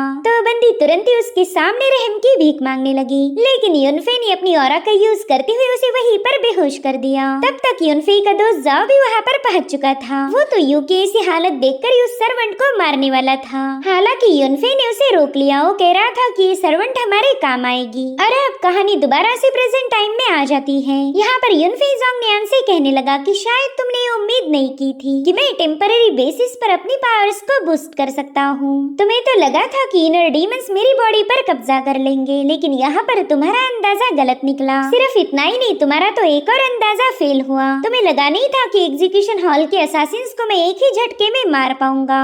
अब ये सारी बातें सुनने के बाद जोंगलियान के पास तो अपने दांत पीसने के अलावा और कोई ऑप्शन नहीं था। वहीं पर युनफे के फादर टियानपेंग ने सभी एल्डर्स के हवाले एक दस्तावेज किया, जिससे साबित हो रहा था कि जोंगलियान किन फैमिली और शी फैमिली के साथ मिला हुआ है।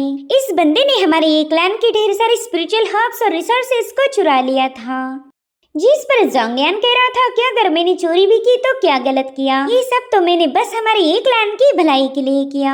ये सब देखकर तो सभी एल्डर्स काफी ज्यादा हैरान थे। वो कहते हैं कि शायद इसी वजह से जोंगलियान के दोनों बेटे की पावर काफी ज्यादा बढ़ चुकी थी। जोंगलियान ने चोरी करके अपने बेटों की कल्टीवेशन को इम्प्रूव किया, ये तो सरासर गलत है। अब तो ग्रैंड एल्डर भी जोंगलियान पर हद से ज्यादा भड़क गया। वो कहते हैं कि तुमने हमारे क्लैन को धोखा दिया, तुमने हमारे क्लैन के पावरफुल रिसोर्सेस अपने दोनों बेटों पर जाया कर दिए। जिस पर जोंगलियान कह रहा था कि ये सब मुझे करना पड़ा, तभी जाकर मेरा बेटा पावरफुल बनता। बहुत जल्द स्पिरिचुअल माइंड टूर्नामेंट होने वाली थी, तो मैं चाहता था कि मेरा बेटा उसमें हमारे एक क्लैन को रिप्रेजेंट करे। हालांकि जोंगलियान अब चाहे कितनी ही सफाइयाँ क्यों ना दे, किसी को उसकी बातों पर यकीन नहीं हो रहा था। सभी एल्डर्स उस पर काफी ज्यादा भड़क गए थे। वो कहते कि तुम बस हमारे एक क्लैन की भलाई का डंका पीटते रहे, लेकिन असल में तुमने बस खुद का ही फायदा किया। इसलिए आज ही क्या बल्कि हम कभी भी एक क्लैन के लीडर की पोजीशन तुम्हारे हवाले नहीं करेंगे। साथ ही साथ जोंगलियान को सरेंडर करने का हुक्म दे रहे थे। यहाँ पर जोंगलियान इरिटेट होते हुए कहने लगा कि मेरा प्लान फुल प्रूफ था, तो भला इस युनफे ने मेरे प्लान को रिवील कैसे किया?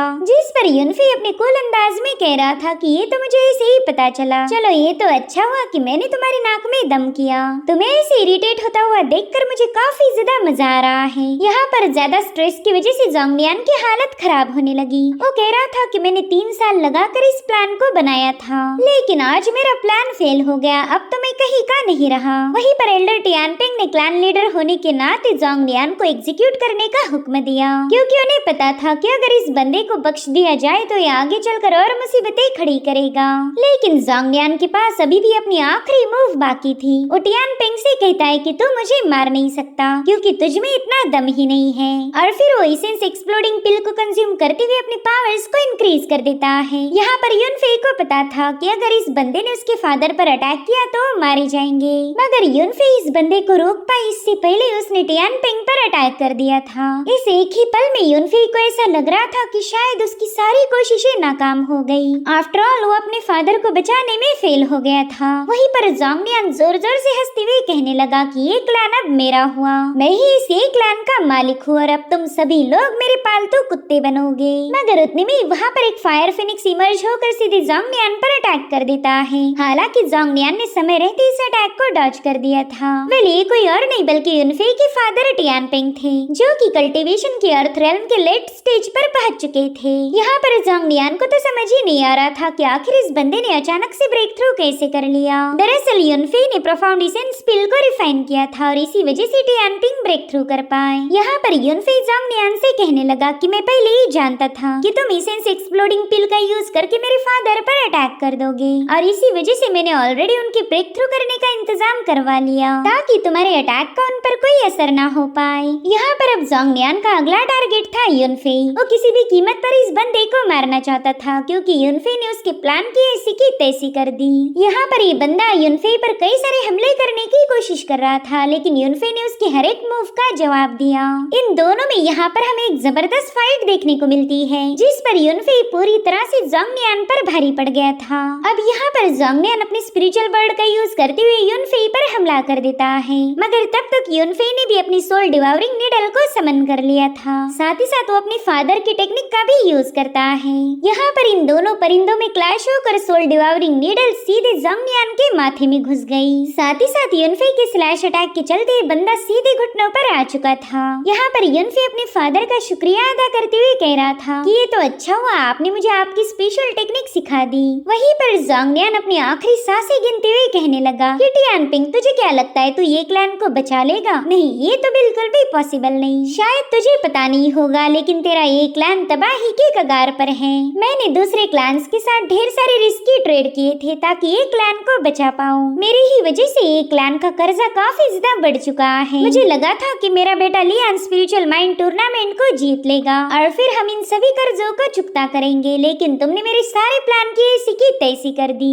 मेरे प्लान तो फेल हो ही गए, लेकिन अब हमारे क्लैन के रिवाइवल का चांस भी उसी के साथ वैनिश हो गया। सिर्फ मैं ही वो बंदा था जो हमारे एक क्लैन को बचा सकता था। और इतना कहते साथ ही जोंगलियान की वहाँ पर मौत हो गई और उतने में वहाँ पर एक क्लैन का डिसाइपल एक बुरी खबर लेकर पहुँच गया। दरअसल एक क्लैन के पॉन शॉप पर अटैक हुआ था। एक क्लैन की हर एक शॉप पर कर्जदार पहुँच गए थे जो कि एक क्लैन के मेंबर्स को बुरी तरह से पीटने लगे। वो कह रहे थे कि आज तो एक क्लैन का लीडर टियानपिंग रिप्लेस हो जाएगा और ऐसा होते साथ ही सारे शॉप्स हमारे कब्जे में आएंगे। और उतने में ही मास्टर टियानपिंग मार्केट में पहुंच गए। अब मास्टर टियानपिंग को वहाँ देखकर वो लोग तुरंत ही उन्हें ग्रीट करने लगे। जो देख मास्टर टियानपिंग कहते कि चलो ये बात तो अच्छी है कि तुम लोग अभी तक भूले नहीं कि मैं ही एक क्लैन का लीडर हूँ। शायद तुम सबने मिलकर जोंगलियान के साथ एक लंबे अरसे पहले ये प्लानिंग बनाई थी कि आज के दिन तुम हमारे एक क्लैन को तबाह करोगे। जिस पर वो लोग सफेद झूठ बोलते हुए कहने लगे कि हमारा तो ऐसा कोई इरादा नहीं था, हम तो यहाँ पर बस अपने कर्जे की वसूली करने आए हैं। जिस पर मास्टर टियानपिंग कहने लगे कि हमने तुमसे एक फूटी कौड़ी भी नहीं ली थी। अगर तुमने कर्जा दिया था तो वो दिया जोंगनियान को, जो कि अब जिंदा नहीं। और उतने में वहाँ पर युआनयू सिटी का गवर्नर कांग्रेन पहुँच गया। वो टियानपिंग से कहने लगा कि मैं जानता हूँ तुम्हारी बात एकदम सही है, मगर जोंगनियान आफ्टर ऑल तुम्हारे ही एक क्लैन का मेंबर था। तो अब बताओ, क्या तुम अभी भी जोंगनियान के कर्जे को चुकाना नहीं चाहोगे? अब इस पर टियानपिंग को ये जवाब दे पाई इससे पहले युनफे कांग्रेन के सामने जाकर खड़ा हो गया। वो कह रहा था कि हमारे एक क्लैन पर जितना भी कर्जा रहेगा वो हम सारा चुकाने के लिए तैयार हैं। मगर टियानपिंग उसे समझाने लगे कि हमारे पास इन लोगों का कर्जा चुकाने के लिए कोई पैसा नहीं। अगर हमने ऐसा नहीं किया तो ये लोग हमारी सभी शॉप्स पर कब्जा कर लेंगे, यानी कि हमारी इनकम का सारा सोर्स टूट जाएगा और फिर तो हमारी एक क्लैन की तबाही पक्की है। उतने में ही गवर्नर कांग्रेन युनफे से कहने लगा कि तुम काफी ज्यादा बोल्ड हो, मगर आज के इन हालातों में तुम्हारा बोल्डनेस काम नहीं आएगा। तुम्हारे एल्डर जोंगनियान ने एक क्लैन के नाम पर सभी क्लैन से ढेर सारा कर्जा उठाया था, जिनका कॉन्ट्रैक्ट आज के दिन ही खत्म होता है। अगर आज के दिन तुमने कर्जा नहीं चुकाया तो तुम्हारी सारी शॉप्स दूसरे क्लैन के पास चली जाएंगी और इस पर तुम कोई एक्शन नहीं ले सकते। मगर उतने में वहाँ पर लिंगजेन पवेलियन की ओनर शाओ चियान पहुँच गई। वो युनफे से पूछने लगी कि कहीं मुझे यहाँ आने में देर तो नहीं हो गई? जिस पर युनफे कह रहा था ना, बिल्कुल नहीं, आप तो एकदम परफेक्ट टाइम पर आई हो। यहाँ पर शाओ चियान कांग्रेन और टियानपिंग को भी ग्रीट करने लगी। ब्यूटी ब्लेड शाओ चियान के बारे में सिटी के सभी लोग जानते थे, मगर उन्हें ये समझ नहीं आ रहा था कि ये बंदी अचानक से यहाँ पर कैसे आ गई। इसलिए कांग्रेन उससे पूछने लगा कि जहाँ तक मैं जानता हूँ आप पवेलियन के बाहर पाँव भी नहीं रखती, फिर आज आपका यहाँ पर आना कैसे हुआ? जिस पर शाओ चियान बता रही थी कि मैं एक क्लैन के साथ एक बिजनेस डील करना चाहती हूँ। हाल ही में मेरी यंग मास्टर युनफे के साथ मुलाकात हुई थी और उन्होंने तो इस अग्रीमेंट के लिए हाँ बोल दिया। साथ ही साथ शाओ चियान बात करते हुए युनफे के साथ भी काफी ज्यादा फ्लर्ट करने लगी, जो देखकर युनफे शर्माने लगता है। उसे तो अपने फादर के सामने काफी ज्यादा एम्बैरेसमेंट फील हो रही थी। यहाँ पर शाओ चियान कांग्रेन को बता देती है कि आज मैं यहाँ पर 10,000 क्रिस्टल दे सकती हूँ। मेरे ख्याल से इससे युनफे का कर्जा थोड़ा सा कम हो जाएगा। अब ये सुनकर तो मास्टर टियानपिंग के होश ही उड़ गए। उन्हें समझ नहीं आ रहा था कि आखिर युनफे ने इस खतरनाक बंदी को कैसे पटा लिया। और उतने में वहाँ पर सू क्लैन की किंग लियान भी पहुँच जाती है। वो तो युनफे को शाओ चियान के इतने करीब देखकर ही काफी ज्यादा गुस्सा हो गई। हालांकि युनफे अपनी गर्लफ्रेंड को बिल्कुल भी नाराज नहीं करना चाहता था, इसलिए वो तुरंत ही जाकर उसके हाथ थाम लेता है। वो युनफे को बताने लगी कि मैं अपने साथ 20,000 स्पिरिचुअल क्रिस्टल्स लेके आई हूँ ताकि तुम अपने एक क्लैन का कर्जा चुका पाओ। अब मुझे नहीं लगता कि तुम्हें किसी और से मदद लेने की जरूरत है। यहाँ पर उसने सीधे शाओ चियान पर ताना कसा था। अब ये सुनकर तो सभी लोगों के होश उड़ गए। उन्हें समझ नहीं आ रहा था कि ये लड़कियां ये क्लैन के लिए डेस्परेट है या फिर युनफे के लिए। अब यहाँ पर शाओ चियान भी किंग लियान के सामने हारना नहीं चाहती थी, इसलिए उसने तुरंत ही जाकर युनफे का दूसरा हाथ पकड़ लिया। वो बता रही थी कि युआनयू अकेडमी में सबसे खूबसूरत 4 लड़कियां हैं और मेरे ख्याल से तुम उनमें से एक हो। जिस पर किंग लियान कह रही थी कि हाँ, मैंने भी आपकी काफी ज्यादा तारीफें सुनी है। आप लिंगजेन पवेलियन की ब्यूटी ब्लेड शाओ चियान हो, आपसे मिलकर खुशी हुई। मगर युनफे जानता था कि इन दोनों को आपस में मिलकर जरा भी खुशी नहीं हो रही, ये तो बस फॉर्मेलिटीज को कंप्लीट कर रही है। यहाँ पर किंग लियान उससे कहने लगी कि बड़ी बहन शाओ चियान, आप काफी ज्यादा खूबसूरत हो। आप बड़ी बहन ये लफ्ज सुनते ही शाओ चियान उस पर गुस्सा हो गई। वो कह रही थी कि पता नहीं तुम्हें किस एंगल से मैं तुमसे बड़ी लगती हूँ। तो किंग लियान उस पर जवाब देते हुए कहने लगी कि आपने आपकी डेट ऑफ बर्थ चेक करनी चाहिए। मेरे ख्याल से आप मुझसे और युनफे से बड़ी हो, तो हम दोनों मिलकर आपको बड़ी सिस्टर बुलाएंगे। यहाँ पर किंग लियान ने बड़े ही चालाकी के साथ शाओ चियान का रोमांटिक वाला पत्ता काट दिया था। यहाँ पर युनफे को फील हो रहा था कि बस कुछ ही दिनों में उसकी काफी अच्छे से वाट लगने वाली है। और उसका टेंशन तो तब बढ़ा जब मिस शाओ चियान ने ऐलान कर दिया कि युनफे को एक छोटी बच्ची की नहीं बल्कि एक मैच्योर औरत की जरूरत है, जो कि उम्र में इतनी बड़ी हो कि वो युनफे का ख्याल रख पाए। बस वही औरत युनफे के साथ एक लॉन्ग टर्म रिलेशन चला सकती है और मेरे ख्याल से मैं उस कैटेगरी में एकदम फिट बैठती हूँ। क्यों युनफे, मैंने सही कहा ना? तो बेचारे युनफे ने भी डर के मारे हाँ बोल दिया। यहाँ पर वो दिल ही दिल में कहने लगा कि बाप रे, ऐसी खतरनाक सिचुएशन में मैं पहले कभी भी नहीं फंसा था।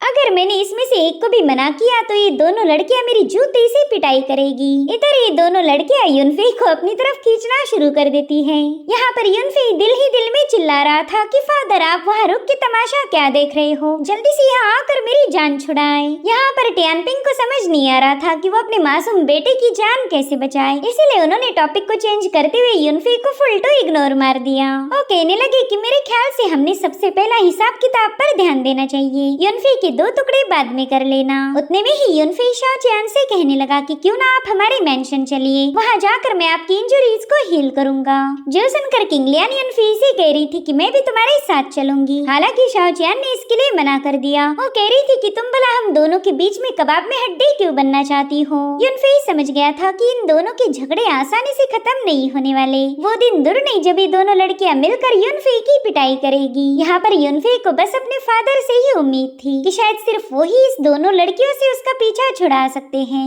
मगर टियानपिंग तो एक सीधे सिंपल बंदे थे, उन्हें तो अपने ही बेटे पर गुस्सा आने लगा। वो कहने लगे कि आखिर युनफी इन लड़कियों के चक्रों में कैसे फंस गया। जरूर से मेरी परवरिश में ही कोई कमी रह गई। जिस पर उनका सर्वेंट कह रहा था कि आप बिल्कुल ऐसी बातें ना सोचिए, हमारे यंग मास्टर इतने महान हैं कि उन्होंने अपनी बॉडी का सौदा करके हमारे क्लैन को बचा लिया।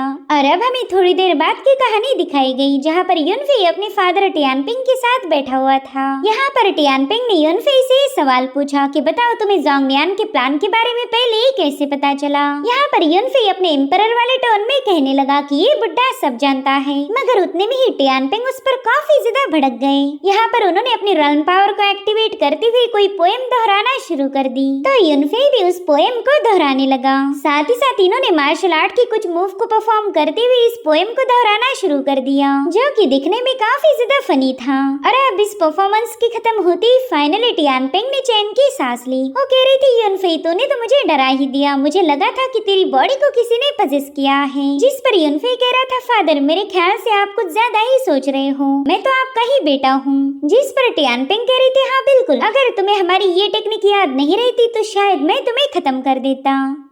अब ये सुनकर बेचारा युनफी काफी ज्यादा पैनिक हो गया। वो दिल ही दिल में सोचता है कि अच्छा हुआ रिबॉर्न होने के बाद मुझे सब कुछ याद था, वरना इस बार तो मैं अपने बाप के हाथों ही मारा जाता। उतने में ही टियानपिंग युनफी से कहने लगी कि चलो काम की बात करते हैं। इस बार के इंसिडेंट ने हमारे एक क्लैन का काफी ज्यादा नुकसान किया है। जल्दी स्पिरिचुअल माइंड टूर्नामेंट ऑर्गेनाइज की जाएगी और उसमें हमारे क्लैन को ढेर सारी मदद की जरूरत पड़ने वाली है। भले ही जोंगलियान का बड़ा बेटा मारा गया, लेकिन उसका छोटा बेटा शियांग अभी भी जिंदा है। अगर उस लड़के ने अपनी गलती को मान लिया तो हम उसे अपने साइड रख सकते हैं। लेकिन उतने में ही एक तेज रोशनी ने उनका ध्यान खींच लिया। ये रोशनी किन फैमिली के सीक्रेट रूम से आ रही थी। वेल यहाँ पर हम किन फैमिली के यंग मास्टर किनान को देख पाते हैं, जिसने ब्रेक थ्रू करते साथ ही अपनी पावरफुल ऑरा को रिलीज कर दिया। उसकी एनर्जी इतनी ज्यादा भयानक थी कि उसके साइड में बैठे हुए सभी लोग काफी दूर पटके जाते हैं। साथ ही साथ पूरा हॉल शेक हो रहा था। दरअसल किनान ने आज हेवनली स्पिरिट बॉडी को अवेकन किया है। यहाँ पर किनान ईवल स्माइल करते हुए कहने लगा कि मैं इस हेवनली स्पिरिट बॉडी की पावर को चेक करना चाहता हूँ।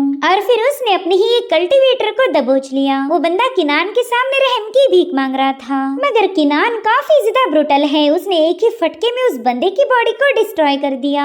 जैसा बाप वैसा ही बेटा। यहाँ पर किन फैमिली का मास्टर अपने बेटे की तरक्की देखकर काफी ज्यादा खुश हो गया। वो कह रहा था कि हेवन ने खुद हमें ब्लेस किया, अब तो हमारा किन क्लैन जरूर से राइज करेगा। मगर किनान बस अपनी फैमिली को राइज करना नहीं चाहता, बल्कि वो सभी क्लैंस को अपने अंडर लाना चाहता था। इधर युनफी अपने फादर को बता रहा था कि किनान ने हेवनली स्पिरिट बॉडी को अवेकन किया है। जो सुनते साथ ही टियानपिंग काफी ज्यादा घबरा गए। वो युनफी को बताने लगे कि हेवनली स्पिरिट बॉडी सबसे स्पेशल और रेयर मानी जाती है। अब अगर उसने इस स्पेशल बॉडी को अवेकन किया है तो जरूर से स्पिरिचुअल माइंड टूर्नामेंट में तुम्हारा मुकाबला करेगा। मगर युनफी ने अपने फादर को तसल्ली दी कि आप बिल्कुल फिक्र मत करें, मैं जरूर से इस मसले को हैंडल कर लूंगा। यहाँ पर युनफी दिल ही दिल में कहने लगा कि मुझे कॉन्टेस्ट शुरू होने से पहले ये अर्थ रेल्म पर ब्रेक थ्रू करना ही पड़ेगा। और अब सीन शिफ्ट होकर हमें युनफी का माइंड स्पेस दिखाया गया, जहाँ पर युनफी के सामने हेवनली डीमन ब्लड मेल्टिंग मंत्रा था। तो युनफी ने तुरंत इस टेक्निक को अपने अंदर समा लिया।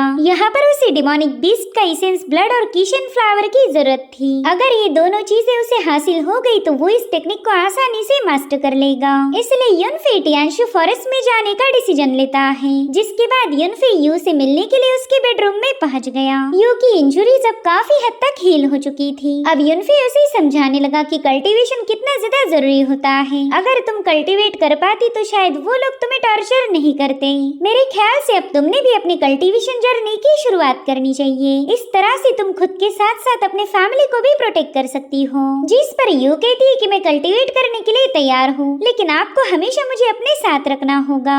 जिसके लिए युनफी भी राजी हो गया। वो कह रहा था कि मैं टियान टियानशु फॉरेस्ट जाने वाला हूँ, तो मैं चाहता हूँ कि तुम भी मेरे साथ चलो। तब तक ज़ाओ भी यू का खाना लेकर वहाँ पर पहुँच गया। उसने युनफे की बातें सुन ली थी, इसलिए वो भी जिद करने लगा कि मैं भी तुम्हारे साथ टियानशु फॉरेस्ट आना चाहता हूँ। तो युनफे कह रहा था बिल्कुल तुम मेरे साथ चल सकते हो, मैं वैसे भी तुम्हें कुछ टेक्निक सिखाने वाला हूँ, तो वहाँ जाकर हम लोग प्रैक्टिस करेंगे। जो सुनते साथ ही ज़ाओ काफी ज्यादा खुश हो गया। अब उसी कॉटेज के बाहर हम यू शुई को देख पाते जो कि युनफे से कुछ बात करने आई थी, लेकिन उसे पता चला कि युनफे फिलहाल बिजी है। और उतने में शुई को कोई बंदा नजर आया जो कि काफी तेजी के साथ वहाँ से भाग रहा था। तो शुई ने भी तुरंत ही उस बंदे को फॉलो करना शुरू कर दिया। अब ये सीन यही पर कट होकर हमें किन फैमिली का काउंसिल हॉल दिखाया जाता है। यहाँ पर सभी दूसरे क्लैंस की मीटिंग हो रही थी। शी क्लैन का लीडर टियान युआन कह रहा था कि ये क्लैन ने तो आज गजब कर दिया, मुझे तो लगा ही नहीं था कि युनफे जोंगनियान के सभी प्लान्स पर पानी फेर देगा। जिस पर लियो क्लैन का एल्डर युनशाओ कह रहा था कि टियानपिंग तो काफी ज्यादा पावरफुल निकला, मैंने सुना है कि उसने अपने हाथों से जोंगनियान को एग्जीक्यूट कर दिया। जिस पर किन फैमिली का एल्डर जियांग कह रहा था कि हमने जोंगनियान को एक एसेंस पिल दी थी, लेकिन उस बंदे ने हमारी पिल को जाया कर दिया। मुझे तो उम्मीद थी कि उस पिल को कंज्यूम करने के बाद जोंगनियान जरूर से उस टियानपिंग का खेल खत्म कर देगा, मगर हमारे सारे प्लान धरे के धरे रह गए। जिस पर शी क्लैन का एल्डर टियान युआन कहने लगा कि आप बिल्कुल फिक्र मत कीजिए, जल्द ही चारों क्लैंस के दरमियान स्पिरिचुअल माइंड टूर्नामेंट होने वाली है, और वैसे भी आपके बेटे ने हेवनली स्पिरिट बॉडी को अवेकन किया है, तो हम जरूर से उस टियानपिंग और उसके बेटे युनफे से बदला लेंगे। हालांकि टियान युआन थोड़ा सा परेशान था। वो कहता है कि युनफे की मेरिडियंस अचानक से ही रिकवर्ड हो गई और वो बंदा काफी अजीब सी मूव का यूज कर रहा है। और उतने में वो मिस्टीरियस बंदा काउंसिल हॉल में पहुंच गया। वहीं पर शुई भी उसे फॉलो करते हुए हॉल के रूफ पर पहुंच चुकी थी। वो जल्दी से वहाँ के रूफ को हटाते हुए उस बंदे की शक्ल को देखना चाहती थी। इधर वो बंदा बता रहा था कि युनफे टियानशु फॉरेस्ट जाने वाला है, उस पर हमला करने का आपके पास इससे अच्छा मौका नहीं मिलने वाला। जो सुनते साथ ही किन क्लैन का एल्डर जोर जोर से हंसने लगा। वो कहने लगा कि उस फॉरेस्ट में जाकर तो युनफे खुद की कब्र को खोद रहा है, इस बार हम कोई गलती अफोर्ड नहीं कर सकते। अगर ये क्लैन को हमारे कब्जे में लाना है तो हमें जल्द से जल्द युनफे को रास्ते से हटाना पड़ेगा। और उतने में जियांग को महसूस हुआ कि कोई उनकी बातें सुन रहा है, इसलिए तुरंत ही अपनी चाय की प्याले से शुई पर अटैक कर चुका। हाल शुई जियांग के अटैक से घायल हुई थी, मगर उसे कुछ भी करके युनफे तक ये खबर पहुंचानी है कि बाकी के क्लैंस उसे मारना चाहते। लेकिन तब तक किन फैमिली का एल्डर अपने चमचों के साथ वहाँ पर पहुंच चुका था, इसलिए शुई तुरंत ही वहाँ से भागने की कोशिश करने लगी, लेकिन वो लोग उस पर लगातार हमले करते हैं, जिसके चलते शुई उनके हाथों मारी जाने वाली थी। लेकिन उतने में एक बंदी ने आकर उसे साइड में हटा दिया, जिसके चलते मास्टर जियांग का अटैक वहीं पर डिस्ट्रॉय हो जाता है। ये सभी क्लैन लीडर्स देखते हैं कि शुई तो वहाँ से भाग निकली। अब उन्हें डर था कि कहीं शुई जाकर युनफे को उनके प्लान की खबर न कर दे। अगर उसने ऐसा किया तो फिर ये लोग चाहकर भी युनफे को खत्म नहीं कर पाएंगे। और इसी बात को लेकर शी क्लैन का एल्डर टियान युआन काफी ज्यादा परेशान हो गया। लेकिन उतने में वहाँ पर एक मिस्टीरियस बंदा पहुँच जाता है। वली से एल्डर क्यू नाम से जाना जाता था, और ये यिनफेंग नाम के असैसिन क्लैन का लीडर है।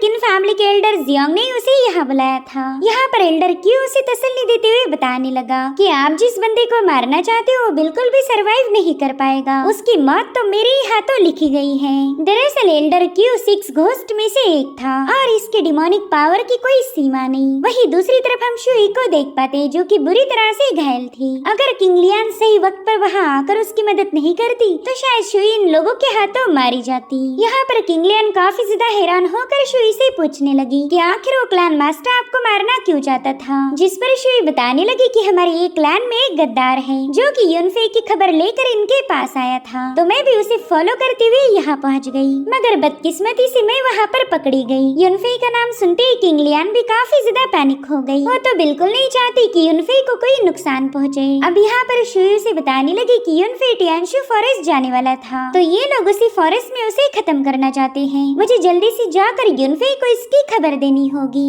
वैसे तो यहाँ पर शुई बुरी तरह से घायल थी, मगर वो बिल्कुल भी खुद की परवाह नहीं करती। उसने किंग लियान को बता दिया कि युनफे को इन्फॉर्म करना काफी ज्यादा इम्पोर्टेंट है, अगर उसे कुछ हो गया तो हमारा ये क्लैन डिस्ट्रॉय हो जाएगा। और इतना कहते साथ ही शुई वहाँ से रवाना हो गई। वहाँ पर एल्डर रॉन्ग भी पहुँच गई थी जो कि किंग लियान को समझाने लगी कि आपकी युनफे के साथ दोस्ती उसे महंगी पड़ेगी। आप जितना उसके करीब जाओगी युनफे को उतना ही नुकसान होगा, इसलिए मैं आपको सलाह दूंगी कि आप युनफे से दूरियां बना के रखो। जिस पर किंग लियान कहती कि मैं आपकी बात समझ पा रही हूँ, लेकिन ये आखिरी बार है जो मुझे मुझे युनफे के पास जाना पड़ेगा। अब यहाँ पर एल्डर रॉन्ग उसे रोकना तो चाहती थी, मगर किंग लियान कहा ये उसकी सुनने वाली है। वो भी युनफे के पीछे टियानशु फॉरेस्ट की तरफ रवाना हो गई। अब ये सीन यहीं पर कट होकर हम यू को देख पाते हैं, जो कि कैरेज में बैठे बैठे डोमिनेटिंग हीरोइक ब्लास्ट की प्रैक्टिस कर रही थी। लेकिन उसकी इस टेक्निक का नाम सुनकर ही जाओ की हंसी छूट गई। वो कह रहा था कि तुम्हारा ये डोमिनेटिंग पंच तो मुझे एक बिल्ली के पंजे जैसा नजर आ रहा, इसलिए तुमने इस टेक्निक का नाम बदलकर म्याओ म्याओ पंच रख देना चाहिए। जिस पर यू भी गुस्से में कहने लगी कि मुझे नाम रखने के बजाय तुमने खुद के बारे में सोचना चाहिए।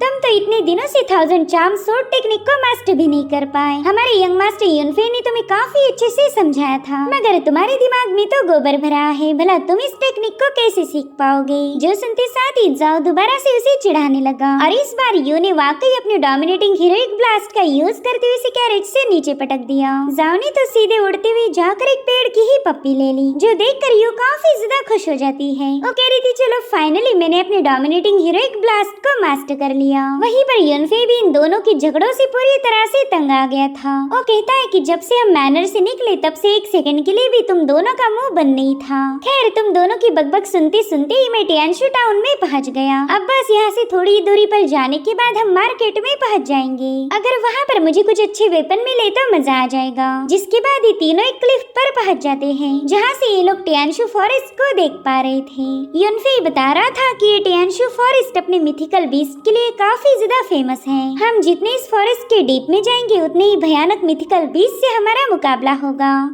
जिसके बाद ये लोग टियानशु टाउन में पहुंच गए। वेल इस मार्केट में बहुत ही स्पेशल एलिक्सर और स्पिरिचुअल हर्ब सेल किए जाते थे। साथ ही ये अपने रेयर वेपन्स के लिए भी मशहूर था। युनफे बता रहा था कि ये हमारी युआनयू सिटी का सबसे बड़ा फ्री ट्रेड मार्केट है, मगर यू की नजरें वहाँ पर मौजूद स्पिरिचुअल हर्ब या फिर वेपन पर नहीं थी, बल्कि उसे तो यहाँ के खाने के मजे लेने थे। और उतने में युनफे को टॉप क्वालिटी के वेपन्स नजर आते हैं, इसीलिए वो अपने साथियों से कहने लगा कि तुम इसमें से कोई भी वेपन चुन सकते हो, हमारी आगे की जर्नी में ये वेपन्स काम आएंगे। जो सुनते साथ ही जाओ ने तुरंत ही 2 हैमर्स को चूज कर लिया, मगर वो हैमर्स इतने ज्यादा भारी थे कि जाओ से हिले भी नहीं जाते। जो देखकर युनफे को उस बंदे पर हंसी आने लगी, मगर यू ने तो बड़ी आसानी के साथ उन हैमर्स को उठा लिया था। जो देखते साथ ही युनफे काफी ज्यादा हैरान हो गया। युनफे सोच रहा था कि ये लड़की बस दिखती है मासूम सी, लेकिन है बड़ी स्ट्रॉन्ग। वही दूसरी तरफ यू उन हैमर्स को देखकर कहने लगी कि ये तो मुझे जरा भी पसंद नहीं आए, और इतना कहते साथ ही उसने उन हैमर्स को थ्रो कर दिया, जिसमें से एक हैमर सीधे जाकर जाओ की पाव पर पटक जाता है, जिससे वो बेचारा बुरी तरह से घायल हो गया। वहीं पर यू ने खुद के लिए 2 ब्लेड सिलेक्ट किए थे, मगर युनफे उससे कहता है कि तुम एक काम करो, हैमर्स तुम रख लो और ये मामूली सी ब्लेड जाओ के हवाले करो, एटलीस्ट जाओ इनका वजन तो उठा ही पाएगा। अब मार्केट में आगे जाने के बाद इन्हें एक बंदा नजर आता है, जो कि एक टॉप क्वालिटी का ट्रू वेपन बेचना चाहता था। वो बंदा बता रहा था कि ये ट्रेजर हमारे एंसेस्टर से हमें मिला, मैं इसे बिल्कुल भी बेचना नहीं चाहता, लेकिन मेरे फादर काफी ज्यादा बीमार हैं, तो उनके इलाज के लिए मुझे 10,000 स्पिरिचुअल क्रिस्टल की जरूरत पड़ेगी। लेकिन वहाँ मौजूद लोगों को उसकी बातों पर जरा भी यकीन नहीं हो रहा था। उन्हें लग रहा था कि ये बंदा फेक वेपन बेचने की कोशिश कर रहा। और उतने में हमें युनफे की एम्परर सोल दिखाई गई, जो कि कह रही थी कि ये बंदा तो मुझे जाना पहचाना मालूम हो रहा। अरे हाँ, ये तो वही स्ट्रेंजर है जिसने पास्ट लाइफ में मुझे एक स्पेशल वेपन सेल किया था। और अब उस वेपन को चेक करते ही युनफे समझ गया कि ये तो वॉइड प्रोफाउंड गोल्ड से बनी हुई डैगर है। तो युनफे उस बंदे से कहने लगा कि मुझे तुम्हारा ये डैगर काफी ज्यादा पसंद आया, तो मैं इसे जरूर से खरीदना चाहूंगा, लेकिन उससे पहला मैं तुम्हारे फादर को चेक करना चाहता हूँ। साथ ही साथ युनफे की एम्परर सोल हम लोगों से कहने लगी कि मैं जानता हूँ तुम लोग मेरे बारे में क्या सोच रहे होंगे कि ये तो एक एम्परर था ना, फिर ये अचानक से एक हीलर कैसे बन गया। तो मैं अपनी सभी ऑडियंस को बताना चाहता हूँ कि मैं एक एम्परर के साथ साथ अल्केमी का ग्रैंड मास्टर था। इनफैक्ट मेरी कई सारी बैड एस आइडेंटिटीज हैं, जिनके बारे में तुम्हें धीरे धीरे पता चलेगा। सो ये था एम्परर युनफे की तरफ से हमारे लिए एक डिस्क्लेमर। और अब युनफे ने तुरंत ही उस बंदे को हील करना शुरू कर दिया। वो जूमी फिंगर का यूज करते हुए उस बंदे के एक्यूपॉइंट को प्रेशराइज करने लगा, जिससे तो उस बंदे को तुरंत ही होश आ जाता है।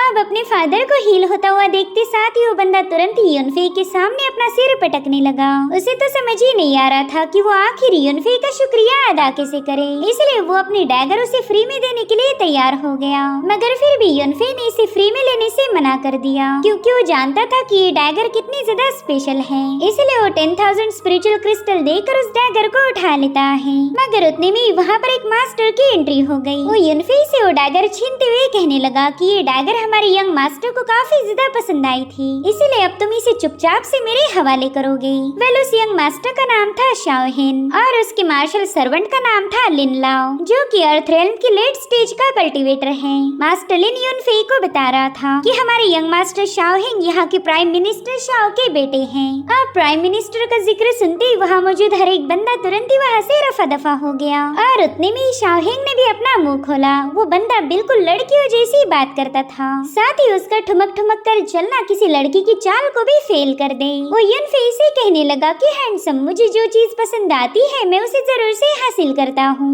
इधर जाओ और यू तो उसकी हरकतें देखकर ही शॉक हो गए। यू कह रही थी कि इस बंदे ने कोई कल्टीवेटर नहीं होना चाहिए, बल्कि ये तो प्लेजर हाउस में ज्यादा सूट करेगा। उतने में युनफे मास्टर लिन के हाथ से अपना डैगर छीनते हुए कहने लगा कि मैं लड़कियों के मुंह नहीं लगता, वो तो काफी ज्यादा ड्रामेबाज होती। अब ये सुनते साथ ही शाओहेन काफी ज्यादा भड़क गया। वो अपने उसी औरत वाले अंदाज में कहने लगा कि तुमने जो बोला वो दोबारा से दोहराओ, मैं अभी तुम्हारा कीमा बना दूंगा। तो जाओ ने फटाफट से जाकर उस बंदे के मुंह पर युनफे ने कही हुई बातें दोहरा दी। वो कह रहा था कि मेरा दोस्त लड़कियों के मुंह नहीं लगता। इतना ही नहीं, इस बार तो यू ने भी उसे ताना मार दिया, जो सुनते साथ ही शाओ अपने पाँव पटक पटक कर चिल्लाने लगा कि मैं एक असली मर्द हूँ। पता नहीं तुम लोग मुझे औरत क्यों बुला रहे, मैं वाकई एक सच्चा मर्द हूँ। जिसके बाद वो लड़कियों जैसे तेवर दिखाते हुए मास्टर लिन को हुक्म देता है कि जल्दी से जाकर उन तीनों को खत्म कर दो। जो सुनते साथ ही मास्टर लिन भी अपनी पावर्स को एक्टिवेट करते हुए सीधे युनफे पर हमला करने के लिए कूद पड़ा। यहाँ पर युनफे अपने दोस्तों को लेकर तुरंत ही पीछे हट गया। साथ ही साथ वो मास्टर लिन से कह रहा था कि तुम तो अर्थ रेल्म के लेट स्टेज के कल्टीवेटर हो, वाकई मैंने एक गलत बंदे से पंगा लिया है। और उसके बाद इन दोनों में एक जबरदस्त मुकाबला शुरू हुआ, जहाँ पर मास्टर लिन और युनफे ने एक दूसरे पर पाम अटैक किए थे। मगर इस फाइट में मास्टर लिन युनफे पर पूरी तरह से भारी पड़ गया। युनफे भी जानता था कि इन दोनों के दरमियान कल्टीवेशन का एक बहुत बड़ा गैप है, तो मास्टर लिन का मुकाबला करने के लिए उसने हेवनली एम्परर की सोल पावर को एक्टिवेट कर लिया, जिसकी पावरफुल ऑरा से टकराकर ही मास्टर लिन काफी पीछे पुश हो गया। यहाँ पर युनफे कह रहा था कि मुझे कमजोर समझने की गलती मत करना, मगर उतने में ही युनफे की सोल पावर वैनिश होकर उसकी हवा निकल गई, क्योंकि उसकी बॉडी इतनी स्ट्रॉन्ग नहीं थी जो एम्परर की पावर को ज्यादा देर तक होल्ड कर सके। इसलिए तुरंत ही अपना रवैया बदलते हुए कहने लगा कि मास्टर मेरी बातों को दिल पर मत लगा लो, मैं तो बस ऐवे ही बड़ी बड़ी फेंक रहा था। लेकिन मास्टर लिन तुरंत ही अपनी एनर्जी का यूज करते हुए युनफे पर अटैक करना शुरू कर चुका। यहाँ पर युनफे अपनी सोल डिवावरिंग निडल का यूज करते हुए इसे रोकने की कोशिश करता है। हालांकि मास्टर लिन ने समय रहते सोल डिवावरिंग निडल के अटैक को डॉज कर दिया, जिससे जमीन पर एक बहुत बड़ा धमाका हो गया। और इसी मौके का फायदा उठाते हुए युनफे अपने दोस्तों को लेकर वहाँ से भाग निकलता है। और फिर मास्टर लिन की नजर पड़ी उस गहरे गड्ढे पर, जो कि युनफे की सोल निडल ने किया था। अगर ये निडल अटैक उसकी बॉडी पर होता तो जरूर से युनफे के हाथों मारा जाता। वहीं पर शाओहेन उस पर चिल्लाने लगा कि मुझे उस बंदे की कटी हुई गर्दन चाहिए। उसने एक तो एक मुझे औरत बोला और फिर प्रोफाउंड गोल्ड वाला डैगर भी हमसे छीन लिया। इसलिए अगर आप उस बंदे को सबक नहीं सिखाओगे तो मैं आपसे नाराज हो जाऊंगा। जिस पर मास्टर लिन जवाब देता है कि मुझे उस बंदे की निडल टेक्निक काफी ज्यादा पसंद आई, मैं जरूर से उस बंदे को ढूंढ निकालूंगा, फिर आपको आपका डैगर मिल जाएगा और मैं उससे वो टेक्निक हासिल करूंगा। वहीं दूसरी तरफ हम युनफे और उसके दोस्तों को देख पाते, जो कि क्रोकोडाइल किंग वैली में पहुंच चुके थे। ज़ारियो कह रहे थे कि वो बुढ़ा तो काफी ज्यादा कमीना था, उसने तो सिर्फ एक डैगर के लिए हम पर जानलेवा अटैक कर दिया। और उतने में युनफे ब्लड की वोमिटिंग करने लगा। उसने एम्परर की सोल पावर का यूज करने की वजह से वो घायल हुआ था। उसे इस बात पर गुस्सा आ रहा था कि एक अर्थ रेल्म के मामूली से कल्टीवेटर ने उसे पीछे हटने पर मजबूर कर दिया, जो कि उसके एम्परर टाइटल की शान में गुस्ताखी थी। इसीलिए युनफे ने ठान लिया कि वो अब जल्दी से प्रोग्रेस करेगा, ताकि उसे दोबारा से जलील ना होना पड़े। वहीं पर ज़ारियो से बताने लगी कि हम तुम्हारी कल्टीवेशन को इम्प्रूव करने में तुम्हारी मदद करना चाहते हैं। जिस पर युनफे कह रहा था कि तुमने हाल ही में नए वेपन्स खरीदे, तो उन्हें यूज करने का इससे अच्छा मौका तुम्हें नहीं मिलने वाला। मैं चाहता हूँ कि तुम दोनों मिलकर लो रैंकिंग वाले मिथिकल बीस्ट का शिकार करो, तुम्हें जंगल में ज्यादा डीप जाने की जरूरत नहीं। तो दोनों भी युनफे से कहने लगे कि वो जरूर से इस मिशन में कामयाब होंगे। और इतना कहते साथ ही वो बड़े ही जोश के साथ मिथिकल बीस्ट का शिकार करने के लिए भागने लगे। मगर युनफे उनसे कह रहा था कि तुम फॉरेस्ट में नहीं बल्कि के टाउन में जा रहे हो। जो सुनते साथ ही उन दोनों ने इमरजेंसी ब्रेक लगाते हुए तुरंत ही अपने डायरेक्शन को बदल दिया, मगर थोड़ी दूरी पर जाने के बाद ये दोनों भी मुंह के बल पटक गए और ये देखकर यूनफी अपना माथा पीट रहा था। वो सोच रहा था कि पता नहीं मैं किन बेवकूफों को अपने साथ लाया हूँ। और अब हमें थोड़ी देर बाद की कहानी दिखाई गई, जहाँ पर यूनफी ने प्रोफाउंड गोल्ड डैगर का इस्तेमाल करते हुए कई सारे मिथिकल बीस्ट को निपटा दिया। साथ ही साथ वो अपनी मैजिकल पावर का यूज करते हुए उनके ब्लड एसेंस को भी कलेक्ट कर लेता है। यूनफी को जितनी जरूरत थी उतना ब्लड एसेंस उसने कलेक्ट कर लिया था और अब वो अपने दोनों साथियों के लिए परेशान होने लगा। इसलिए वो एक ऊंचे दरख्त की टहनी पर छलांग लगाते हुए इन दोनों के एक्शंस को चेक करता है। यहाँ पर यू एक छोटे से मिथिकल बीस्ट के पीछे पड़ी थी और वहीं पर जाओ शिकार करने के बजाय खुद ही शिकार बनने वाला था। एक डिमोनिक बीस्ट उसे बड़ी तेजी से इधर उधर भगाने लगा। उसे चिल्ला चिल्ला कर भागते हुए देखकर यूनफी को हंसी आने लगी और उतने में यूनफी को एक छोटी सी व्हाइट फॉक्स नजर आती है, जिसके पीछे दो भेड़िए पड़े थे। मगर वो छोटी सी फॉक्स इतनी ज्यादा तेज थी कि बिल्कुल भी उन भेड़ियों के चंगुल में नहीं फंसती। यहाँ पर यूनफी सोच रहा था कि इस छोटी सी फॉक्स ने एक ब्लड डेविल वुल्फ को प्रोवोक किया है। ये फॉक्स तो वाकई काफी ज्यादा दिलचस्प होगी। और तब तक वो भेड़िए उस फॉक्स को घेर लेते हैं। अब उसके पास वहाँ से भागने के लिए कोई रास्ता नहीं था। वहीं पर यूनफी ने देखा कि उस फॉक्स ने तो इन भेड़ियों का अर्थ मदर एसेंस मिल्क चुरा लिया है और इसी वजह से वो भेड़िए उसे मारना चाहते थे। इनफैक्ट वो फॉक्स इतनी ज्यादा हिम्मत वाली थी कि उसने उन भेड़ियों के सामने उस एसेंस को निगल लिया, जो देखकर वो भेड़िए इतने ज्यादा भड़क गए कि उसे खत्म करने ही वाले थे। लेकिन तभी यूनफी ने बीच में छलांग लगा दी। अब यूनफी को देखते साथ ही वो फॉक्स तुरंत ही आकर उसे लाड़ करने लगी। यहाँ पर यूनफी उससे कह रहा था कि तुमने इनका ट्रेजर चुराया और उसे उन्हीं के सामने डिवोर भी कर लिया। तुम्हारी हिम्मत की तो दाद देनी चाहिए। सच बताओ तो तुम्हारा ये स्टाइल मुझे काफी ज्यादा अच्छा लगा। तुम तो बिल्कुल मेरे जैसी हो। और फिर यूनफी ने तुरंत ही उसमें से एक भेड़िए पर अपने प्रोफाउंड गोल्ड डैगर से अटैक कर दिया, जिसके चलते उस भेड़िए का काम वहीं पर तमाम हो चुका था। जो देखते साथ ही दूसरा भेड़िया तुरंत ही हॉल करने लगता है। वो अपने साथियों को यहाँ पर बुला रहा था, जिसके बाद वो अपनी पावर्स को इंक्रीज करते हुए तुरंत ही यूनफी पर अटैक करने के लिए कूद पड़ा। तो यूनफी हेवनली विंड स्टेप टेक्निक का यूज करते हुए इधर उधर भागने लगा। साथ ही साथ वो छोटी फॉक्स भी उसका पीछा कर रही थी, मगर उस फॉक्स ने अपनी डायरेक्शन बदल कर उस भेड़िए को डिस्ट्रैक्ट कर दिया। तो भेड़िया यूनफी को छोड़कर फॉक्स के पीछे जाने लगा। हालांकि वो उस फॉक्स को खत्म कर पाई इससे पहले यूनफी ने उस पर हमला कर दिया, जिसके चलते उस वुल्फ का काम वहीं पर तमाम हो चुका था।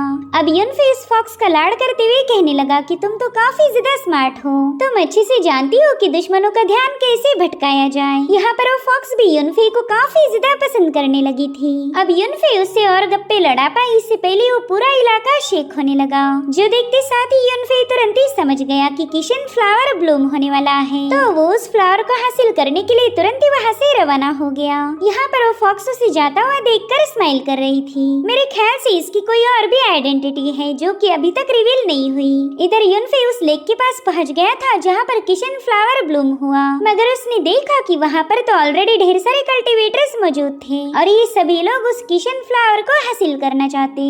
और उतने में शाओहेंग भी ठुमकते हुए वहाँ पर पहुँच गया। वो सबको बता रहा था कि मैं इंपीरियल सिटी के प्राइम मिनिस्टर शाओ का तीसरा बेटा हूँ, इसलिए मेरे अलावा इस किशन फ्लावर को कोई और छू भी नहीं सकता।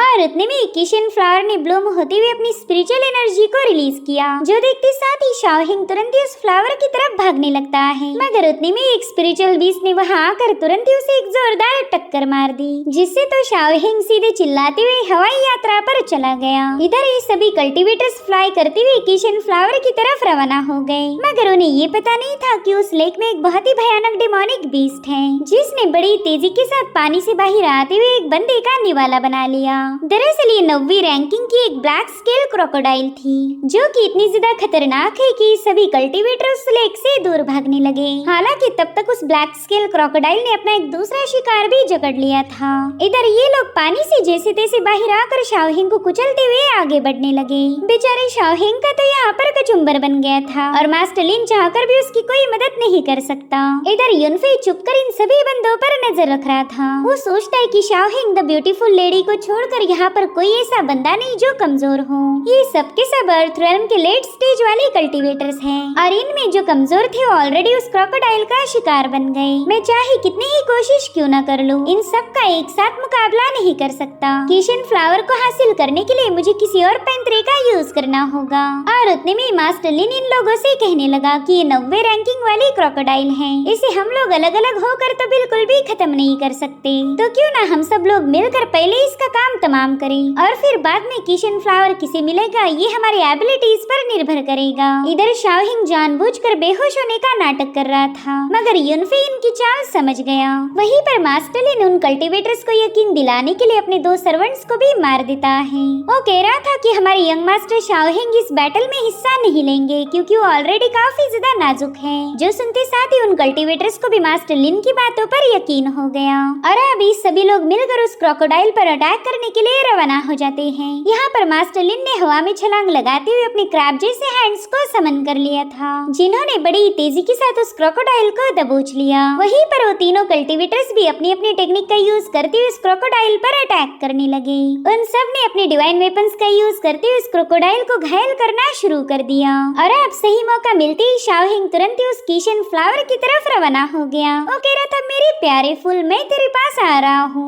अब उसे भागता हुआ देखकर वो कल्टीवेटर्स मास्टर लिन पर काफी ज्यादा भड़क गए। वो कह रहे थे कि इस बंदे ने बेहोश होने का नाटक किया था और तुमने हमें अपने जाल में फंसाया। अब वो लोग किशन फ्लावर की तरफ जा पाए इससे पहले मास्टर लिन ने उन सभी के वेपन्स को होल्ड कर लिया। वो कह रहा था कि तुमने इस क्रोकोडाइल को ट्रैप किया है और इसने तुम्हें ट्रैप किया, इसलिए मैं चाहता हूँ कि चुपचाप से इसे सप्रेस करने में मेरी मदद करो, क्योंकि अगर ये आजाद हुई तो फिर हम सब के सब मारे जाएंगे। वही दूसरी तरफ शाओहिंग लड़कियों जैसे चिल्लाते हुए खुश होकर किशन फ्लावर की तरफ आगे बढ़ रहा था, मगर उसकी औरतों वाली चाल को बीट करते हुए युनफे ने सीधे उसके मुंह पर एक लात चिपका दी और फिर सही मौका मिलते ही युनफे ने तुरंत ही उस किशन फ्लावर को हासिल कर लिया। युनफे की इस हरकत की वजह से शाओहिंग तो काफी ज्यादा भड़क गया था और चिल्लाते हुए कह रहा था कि कुत्ते कमीने कहीं कि मैं तुझे जिंदा नहीं छोड़ूंगी, ओ सॉरी नहीं छोड़ूंगा। तूने तो हमारे पूरे प्लान की बैंड बजा दी। सबसे पहला तो तूने मुझे औरत बोला और फिर प्रोफाउंड गोल्ड टाइगर को भी छीन लिया, लेकिन इतने से भी तेरा दिल नहीं भरा था जो तूने किशन फ्लावर भी मुझसे छीन लिया।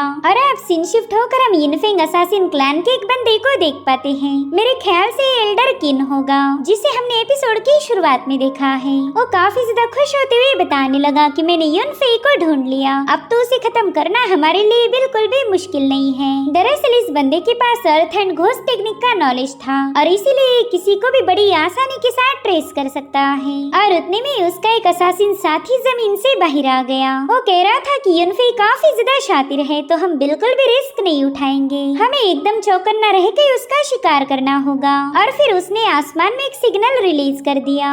हो सकता है कि यिनफेंग असासिन क्लैन के दूसरे मेंबर भी जंगल में फैले हुए हो, तो वो भी इस सिग्नल को देखकर युनफे को खत्म करने के लिए तैयार हो जाएंगे। और इसी के साथ एपिसोड यहीं पर एंड हो जाता है।